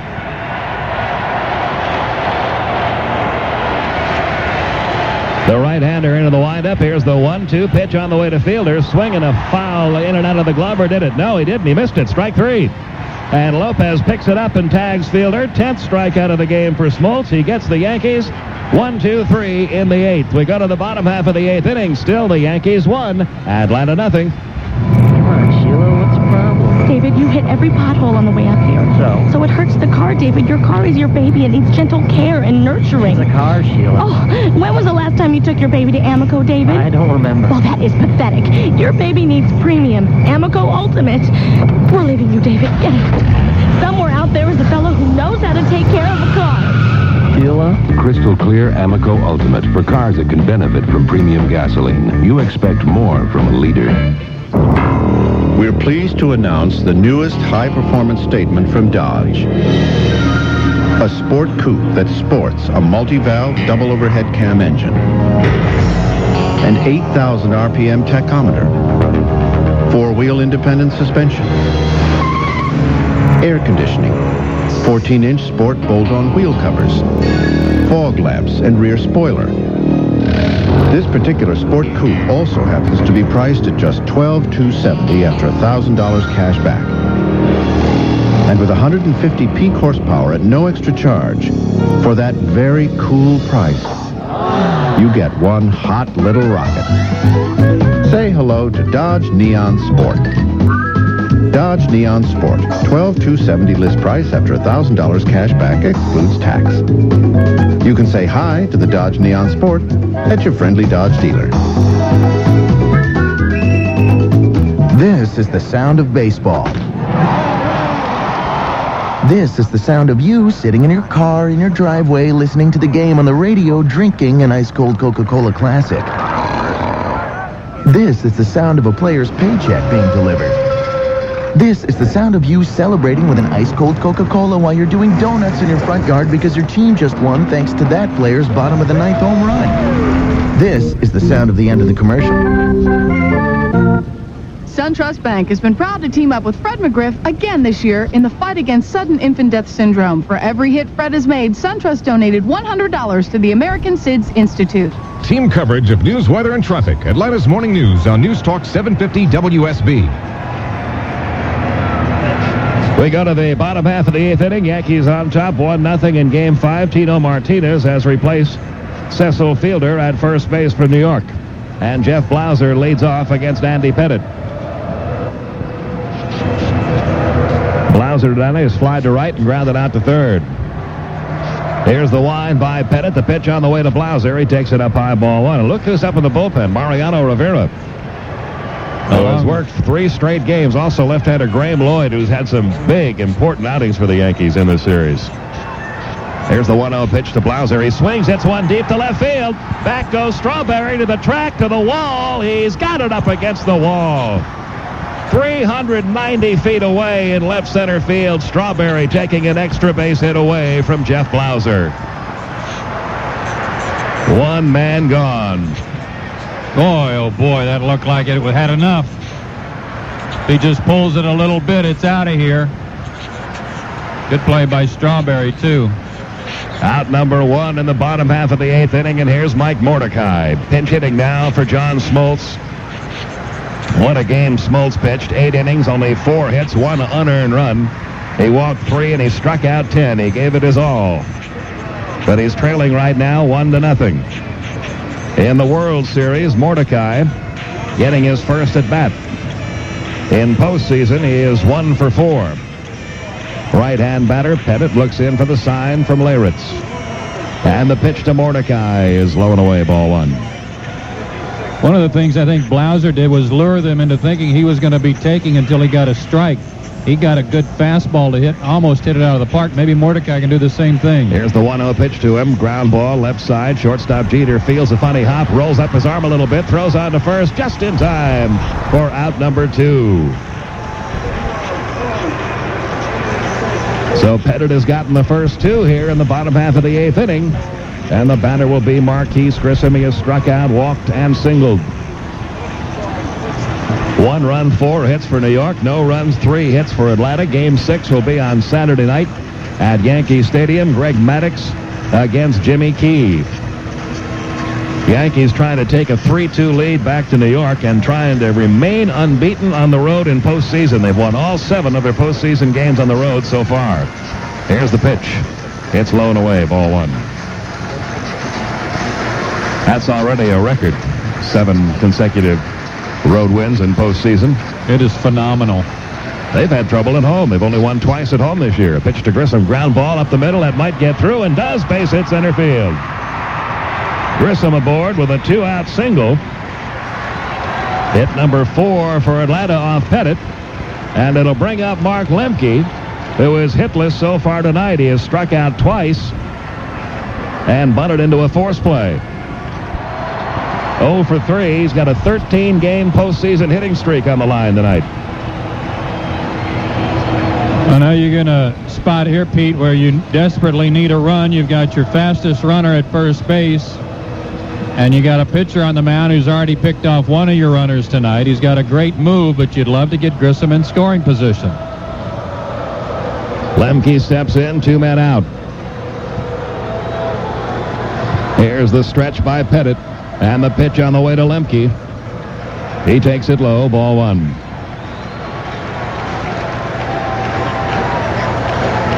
He picked off Andrew Jones when he looked to first and kept looking to first, went into his delivery and still threw to first. Mark Wohler is up now in the Atlanta bullpen. Throw to first. Grissom tiptoes back. Marquis stole a base back in the 3rd. And I think he's going. He's trying to extend his lead a little bit. Had his weight moved a little bit over his right foot. Looked like he was about to take off. 2 men out. Braves in desperate need of a run. Here's the stretch by Pettitte. And the 1-0 pitch. Grissom is going. Ground ball to 3rd. Fielded by Charlie Hayes. He throws across to first in time. That's out number 3. And Andy Pettitte has shut out the Braves on 4 hits through 8. No runs, a hit, 1 left. We go to the 9th inning of Game 5. New York 1, Atlanta 0. Imagine you're giving a presentation. The image has the clarity of a just-washed picture window, none of the usual slight haze. Now, imagine the colors in your presentation looking natural instead of like cartoon colors. Imagine your PowerPoint text and presentation graphics looking like 35mm film. You are imagining digital technology applied to light. Digital light processing technology created by Texas Instruments. Now imagine all this sharpness, but in a well-lit room at almost any viewing angle. Yes, you saw correctly. You are picturing the beauty of digital light, the dramatic new technology from Texas Instruments. It's ready for your presentation today. Texas Instruments' digital light processing technology is now available from the world's leading projection display companies. Call us at 1-888-DLP-by-TI. Wayne Gretzky, would you mind? You want me to sign a check for $100,000? Yeah, it's the grand prize in Chunky Soup's Take a Check from the Great One sweepstakes. Nice name. And it's easy. Just check the inside labels of Campbell's Chunky Soup cans with your picture on them. If you match all 3 pieces of the check, it's yours. Sounds great. Anything else I need to know? Well, actually, no purchase necessary. Void where prohibited. For complete official rules and game fees, send a self-addressed stamped envelope by 61097 to Take a Check from the Great One. Game fee spots 1036 Grand Rapids, Minnesota 55745. Washington, Vermont. Mail postage. U.S. residents only. Game man 63097. Phew. He was the star of the movie Free Willy, an orca named Keiko. But when the movie ended, the real drama began. A Discovery Channel exclusive television event. Join the real-life race to rescue a 9,000-pound movie star. Witness Keiko's harrowing cross-continent journey and the dream of returning him to the sea. The Free Willy story, Keiko's Journey Home. Monday night at 8 Eastern and Pacific, only on the Discovery Channel. Explore your world. Braves fans, not only do you have the #1 club in baseball, but the #1 team in real estate, your area Century 21 professionals. Make the right call, Century 21. Each office is independently owned and operated. Listen here for all you need to know. Atlanta's Morning News, only on News Talk 750 WSB. We go to the 9th inning, 1-0 New York. Mark Wohlers takes over for John Smoltz. Wohlers, 2 innings last night, gave up 3 runs, the only 3 runs he's allowed in postseason. In 8 outings, covering 9 1/3 innings. And Darryl Strawberry will lead off here in the 9th. Strawberry tonight has struck out, fly to center, and walked. The wind by Wohlers, and the pitch on the way to Strawberry, and it's up high, ball 1. 1 run, 1 unearned run, back in the 4th inning. Scored by New York, the only run of this game thus far.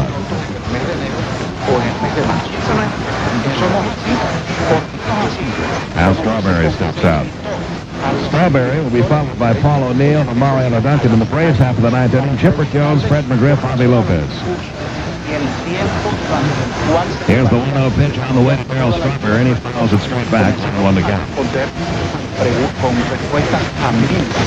Y entonces dijeron que posiblemente eso pudiera arrancar en el mes de diciembre del año 1997. Y cuando conversamos con los jueces que elaboran el proyecto, a lo mejor ustedes se van y eso todavía no ha arrancado. Ustedes son papas.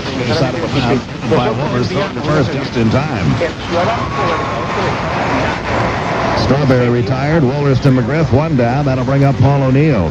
That was hit into a forced play, walked, and grounded out to second. 0 for 2. Remember earlier in the year, Mark Wohlers had a similar play, and he tried to kind of pirouette as he was making that throw over somebody and threw it away. That time he stopped, planted, and then threw back into fair territory to McGriff and made a good throw. 1 man out, top of the 9th. Here's O'Neill. The only run of the game back in the 4th inning. Charlie Hayes reaching on a error by Marquise Grissom. He and Jermaine Dye got mixed up in a communication situation on a fly ball to right center. Grissom got a glove on it, dropped it. Hayes wound up at second. He scored on Cecil Fielder's double. And the pitch to O'Neill is high and away, ball 1.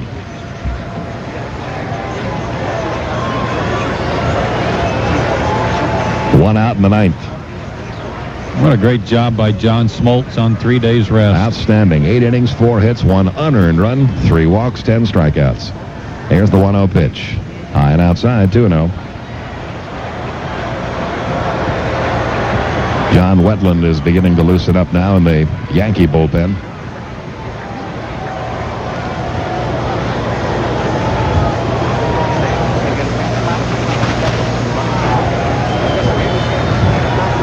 The wind by Wohlers, and the 2-0 pitch on the way, and it's high again, ball 3. 3-0 on O'Neill. Mariano Duncan on deck.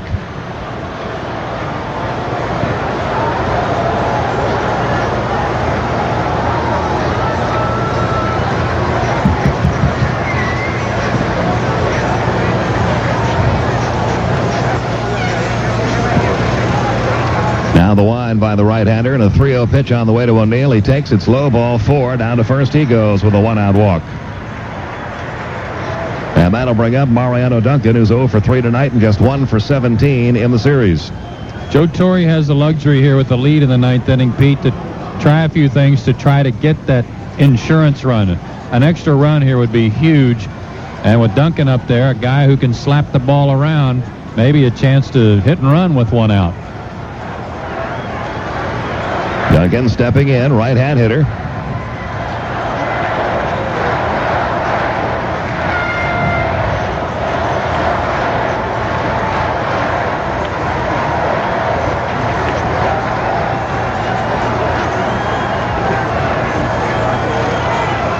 Now Wohlers looks in for a sign. The stretch. And the pitch on the way to Duncan. He swings and misses in the count, 0-1. I don't remember an at-bat in this series that Mariano Duncan hasn't swung at the first pitch of an at-bat, no matter where it was.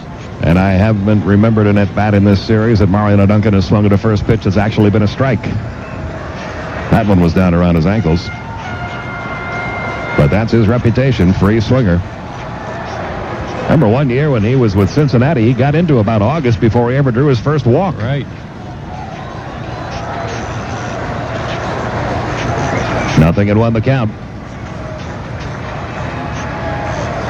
Wohlers again comes set. And the 0-1 delivery to Duncan. He checks his swing and taps it foul off to the left, 0-2 the count. Jim Leyritz on deck. Paul O'Neill at first base has been nursing a bad hamstring. He's not able to run like he would normally run, so it will take a pretty good blow to deliver him from first base, and he's also slow coming out of the blocks into the short lead at first. 0-2 on Duncan.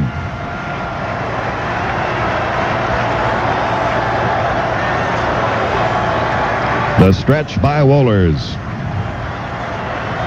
And the 0-2 pitch on the way, just outside. 1 ball, 2 strikes.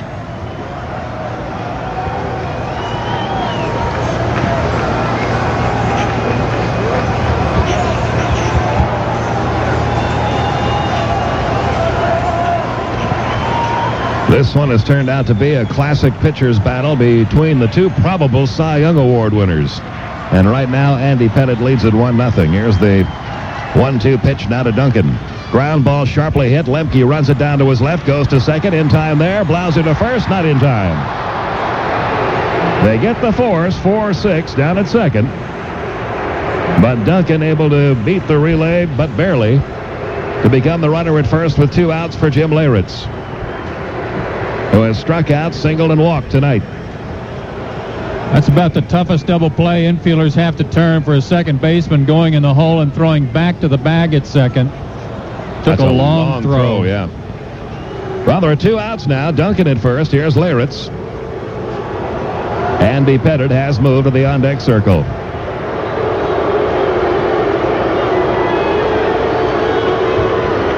The stretch by Wohlers.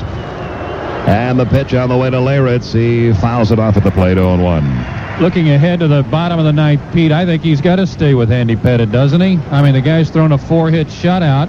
And he's only thrown 89 pitches. Yeah, he's fresh. Leyritz, you'll recall, hit that 3-run homer off Mark Wohlers last night that tied the game. I don't think you'll see a slider tonight. Here's the stretch. And the 0-1 pitch on the way. Leyritz takes a fastball, high and tight, 1 ball, 1 strike.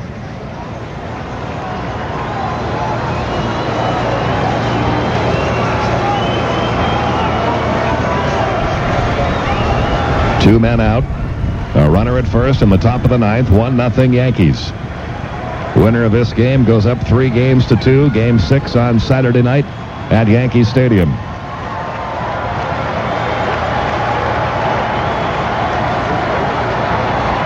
Again, the stretch. Runner going. 1-1 pitch is high. Throw down by Lopez is not in time. Stolen base, Mariano Duncan, as the count goes to 2-1 on Leyritz. Yeah, the throw was late on the ball, on the play at the bag at second, Pete, but it looked like Duncan pulled off one of those 93-foot slides where his front leg went over the bag and Blauser got the back leg. Watching the replay, Jeff thought he got him, and he did. He got the back leg because the front foot went over the top of the base. Now they're going to intentionally walk Leyritz and force Joe Torre to either hit Andy Pettitte or get him out of the game. Looks like Pettitte will hit. Here comes ball 3 intentionally wide. Now one more. We'll put Leyritz aboard and bring Andy Pettitte to the plate. And here comes ball 4. Oh, and it goes all the way to the backstop again. We've seen that before from Wohlers. And moving over to third is Mariano Duncan. A wild pitch on the intentionally wide ball 4. Second time we've seen Wohlers do that this year. He has more trouble with something that looks like it should be so simple. That ball was 6 feet over Javi Lopez's head. It hit up on the screen. Hit up on the screen above the concrete block area right behind home plate. So charge him with a wild pitch on the intentionally wide ball 4, which enables Duncan to get over to third. Runners will now be at first and third. Leo Mazzoni on his way out. And Andy Pettitte will hit for himself here. Well, go right after Andy Pettitte. No reason to do anything but challenge him. You don't even have to mess with any split finger pitches that might result in a wild pitch. Just go after him with your good fastball. If Andy Pettitte can hit that 98-mile-an-hour gas, then so be it. In his first at-bats in the major leagues, he struck out swinging in the third. Tried to bunt and popped out to Chipper Jones in foul territory in the 5th. Tried to bunt again and reached on a fielder's choice when they got Leyritz in a rundown between second and third in the 7th. So he's 0 for 3. Left-hand batter, runners first and third. 2 outs in the 9th, a stretch in the pitch. Looping liner foul down the left field line, right down toward the bullpen where the Yankee bullpen catcher grabs it. And the count 0-1. And he did make contact on a fastball.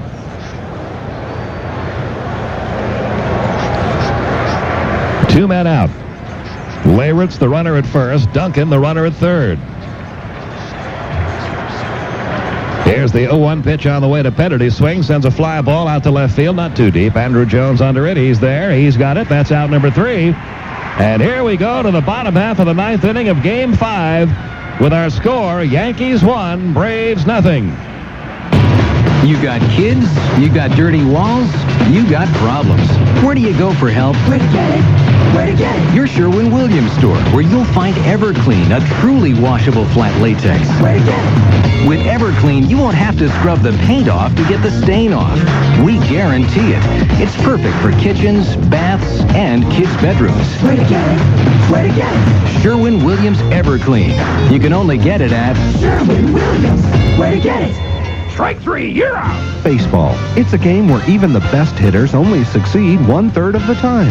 But when it comes to phone service, you need something that's a lot more reliable. So Bell South built a network to survive tornadoes and hurricanes and just about anything that Mother Nature can throw at us. The Bell South network even has backup systems for its backup systems. And if you have a question about your service, they're there for you 24 hours a day, 7 days a week. After all, when it comes to reliability, they're not playing games. Bell South, it's all here.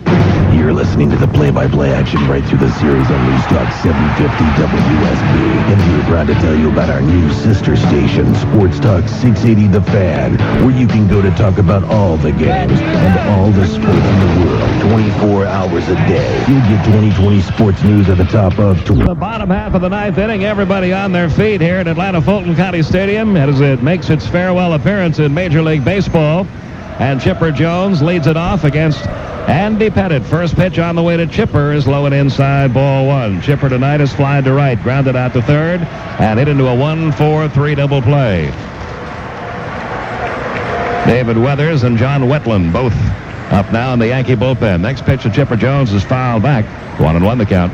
Rally caps are out, aren't they? Ted Turner wearing his rally cap down in the Braves owner's box.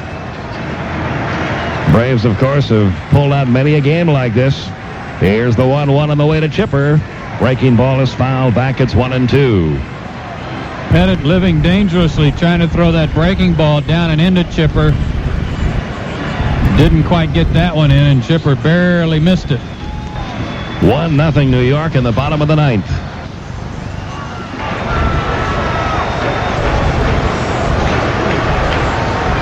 Pettitte getting a new baseball from plate umpire Larry Young.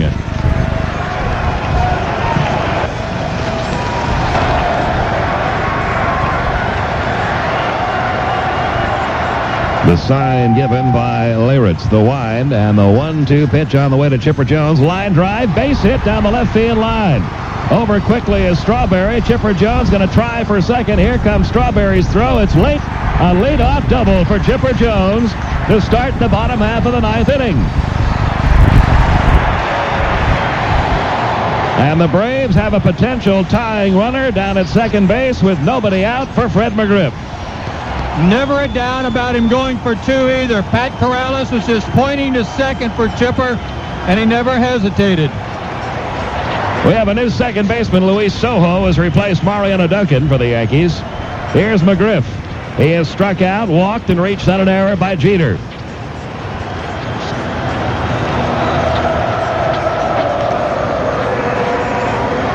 One nothing New York. Nobody out. Chipper Jones at second in the bottom half of the ninth inning. The sign given by Leyritz. Here's the stretch by Pettitte. And the pitch on the way to Fred McGriff. He takes a breaking ball low. Ball one. Braves have been unable to execute tonight, Pete. That's why they're still scoreless. And their only hope now is to execute, get that runner to third, give Javi a chance to drive him in from third with one out. Chipper getting his lead at second. The stretch again. And the 1-0 pitch on the way to Fred McGriff. Swing and a miss at a breaking ball. 1 ball, 1 strike.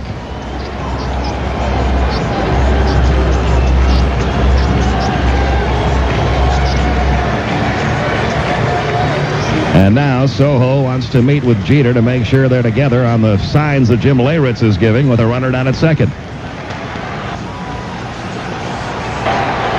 Nobody out. Fred McGriff has set a postseason record for most RBIs in a postseason, Pete. He's the guy they want up there right now, but you'd sure like to see him pull the ball if he makes contact.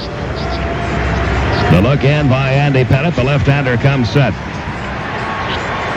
And the 1-1 pitch on the way to Fred McGriff. He grounds one to the right side. Fielding it, Tino Martinez. He'll run to the bag himself for the out. Moving over to third, Chipper Jones. A runner at third now with one out. A fly ball of any distance can tie the game, and Joe Torre is heading toward the mound. And it looks like he is going to get John Wetland into the game with a runner at third and one out here in the bottom half of the ninth inning. Javi Lopez will be the batter. He'll be facing the American League save leader, John Wetland, right after this. Lock the doors. Stormproof the windows. Head to the basement with rations if possible. The new flavor from Powerade is coming, and it's called Tidal Burst. At first, you may be mystified. The new Yankee pitcher, right-hander John Wetland. Wetland in this World Series is making his fourth appearance. He has picked up 2 saves. He's worked 2 2/3 scoreless innings, allowing 1 hit and striking out 4. He had 43 saves during the regular season that led the major leagues. And he'll be facing Javi Lopez, who has faced him 3 times in his career, once during a regular season at bat and twice in this World Series. He's 0 for 3 lifetime against Wetland. One of those outs in the World Series, a fly ball to left. I'd take that right now. And also, Wetland only 1 wild pitch all year long in 63 innings, so don't count on that happening. The infield comes in for the Yankees. A runner at third, 1 out in the bottom half of the ninth inning. Yankees leading it 1-0. He'll try to go after Javi with some high fastballs. Javi's got to make sure he gets a pitch he can handle. Wetland 69 strikeouts in 63 2/3 innings during the regular season. He throws hard. Here's the right-hander's stretch, and the pitch on the way to Lopez. Ground ball to third, right at Charlie Hayes. He's got it. Back to his feet, throws to first in time. Chipper Jones has to stay put at third. 2 men gone. And now the fate of this 5th game and this final game ever at Atlanta Fulton County Stadium will be turned over to a pinch hitter for Andrew Jones, Ryan Klesko. Interesting, Pete, when I was talking to Ryan before the ball game and I was telling him what a difficult time that was last night to come in defensively and have that ball hitting the lights and how frustrating it must have been for him. He said, well, it was. I felt bad about it, but maybe I can hit a home run tonight and win the game. Klesko is hitless in this World Series. He is 0 for 8. That's not what really concerns you. You know he's capable, but what's been bothering him the most of late has been strikeouts. Of those 8 outs, 4 have been strikeouts, and in the postseason total, 32 at-bats, 14 strikeouts. Now Joe Torre out to the mound. He's got Graham Lloyd up again in the bullpen. And would he dare walk Ryan, the potential winning run, and pitch to Jermaine Dye? Or force Bobby's hand to perhaps use a pinch hitter for Dye. Pendleton or Polonia would be left. 2 men out, runners still at third. Yankees still on top 1-0. We're in the bottom half of the 9th inning of Game 5. The winner of this one will take a 3-2 advantage back to Yankee Stadium for Game 6 on Saturday. And here is Klesko. A runner at third, 2 men out. And they're going to walk him. They're going to walk him intentionally. How about that? That is going a little bit against the book to put a potential winning run on, but they don't want to take a chance with Ryan Klesko. And they're going to intentionally pass him here. Couple of different approaches last night, one by Bobby Cox with runners at first and second, walking Bernie Williams, and now Joe Torre going against the proverbial book, putting the potential winning run on.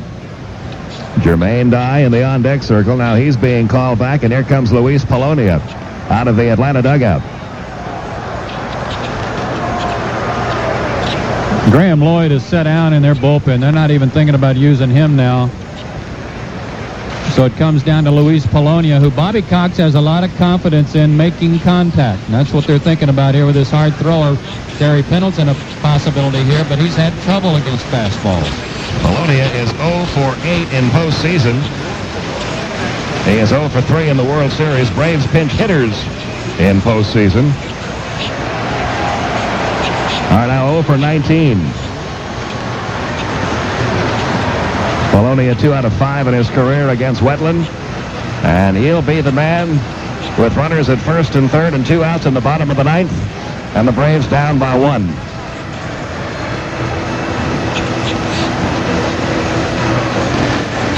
Other things come into play here too, Pete, and that is a possibility of double steal, or at least an attempted double steal where you draw a throw, try to get the run in from third. A lot of pressure on the defense.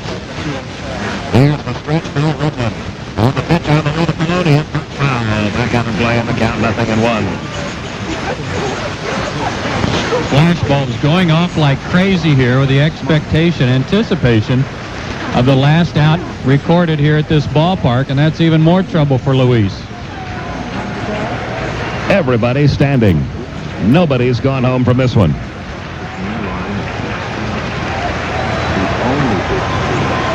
Klesko, the runner at first, Chipper Jones at third. Wetland getting his sign from Leyritz. The stretch.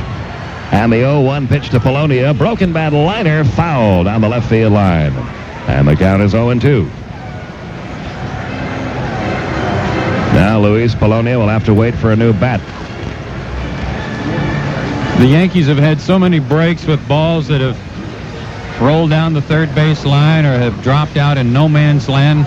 I thought maybe that was one for the Braves. 0-2 the count.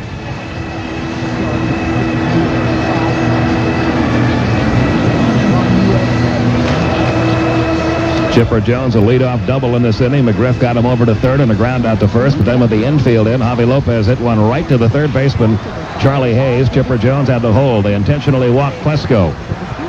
Now the 0-2 pitch on the way to Polonia. Check swing foul over into the Yankee dugout and out. Still 0-2. Another bat. They bring out some more from to choose from. Pick out one with a hit in it, Louie. Still 0-2.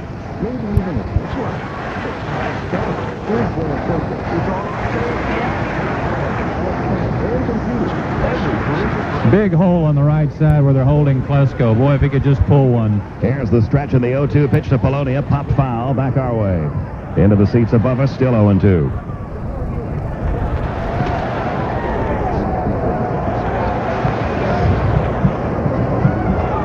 Don't forget, too, that Ryan Klesko can really run when he gets unfurled. If Polonia can find a gap or one down the line, Ryan could score all the way from first. The stretch again by Wetland. The 0-2 pitch again to Polonia. A little pop foul again. Back out of play into the upper deck. It remains 0-2. Boy, this is tension. Everybody in the Yankee dugout pacing, hands on their heads. Joe Torre going to the Gatorade to get a drink. And Louis Polonia, think about what's going through him right now. Count of 0-2. Chipper Jones at third. Klesko at first. Braves looking for their first pinch hit of the postseason. Now Wetland steps off. And Polonia steps out.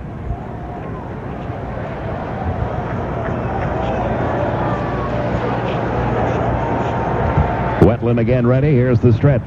And the 0-2 pitch on the way to Polonia. Popped foul again out of play. Into the seats off to the left. Made it into the upper deck again. Wetland's not messing around, Pete. He's not trying to trick him. Luis has not gotten around on one of his fastballs yet, and he just keeps firing them in there. Still 0-2.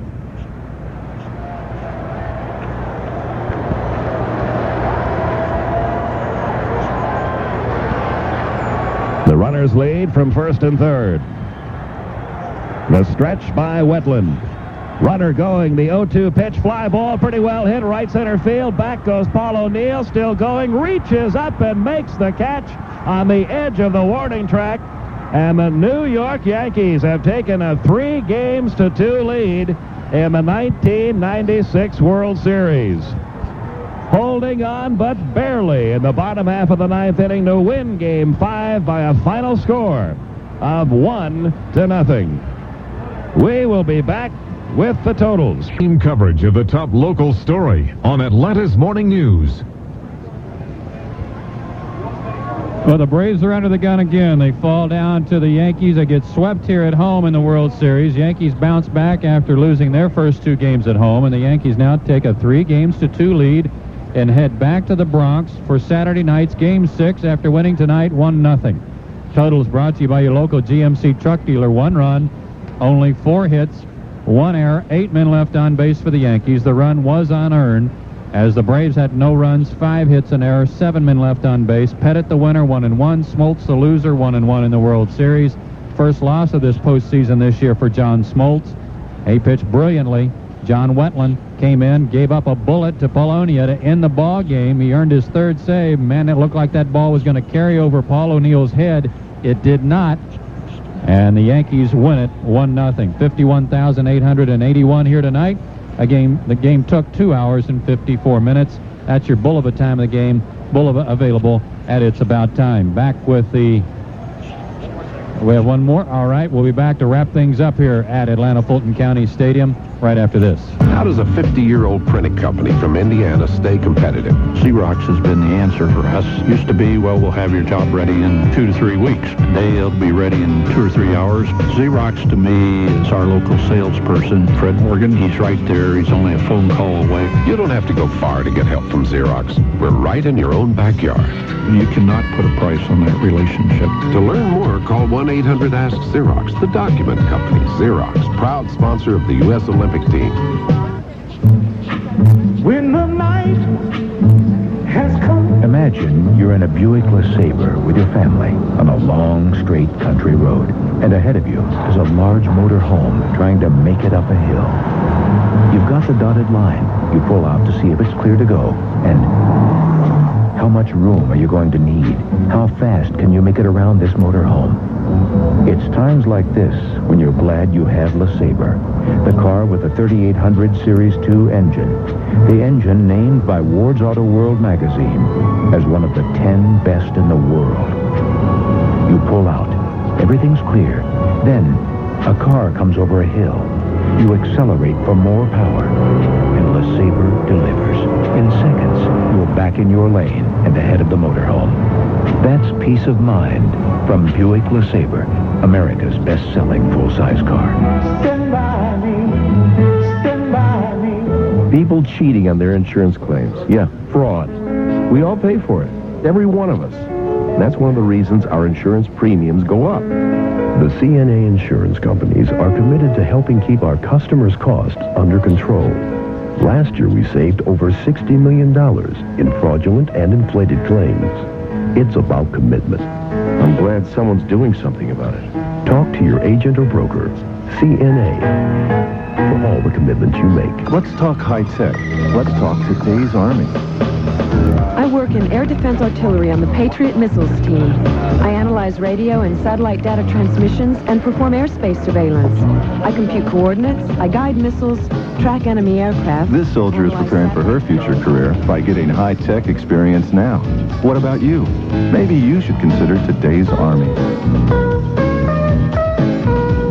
Call 1-800-USA-ARMY. Paid for by the U.S. Army. Braves fans, keep up to date with the team and your favorite players with Chop Talk, the Atlanta Braves official monthly magazine. Spring training, regular season playoffs, Chop Talk's got you covered. Call 800-700-CHOP to subscribe now. First, fast, accurate. Atlanta's Morning News, weekdays 5 to 8:30 a.m. A disappointing loss for the Atlanta Braves. They battled all night. John Smoltz pitched brilliantly, but an unearned run in the fourth inning turns out to be all the Yankees would need as Andy Pettitte matched John Smoltz pitch for pitch. John Wetland got the save in the ninth inning, although he did give up a deep drive by Luis Poloni. And the Yankees hang on to win 1-0. And we go back to the Bronx in New York for Saturday's Game 6. The Yankees need one more win to be the world champions. And Pete, no question about it, John Smoltz did what he had to do. The offense just blanked tonight. Yes, it was the offense that didn't come through. Braves failed to execute on a couple of occasions. The Yankees got that unearned run and made it stand up.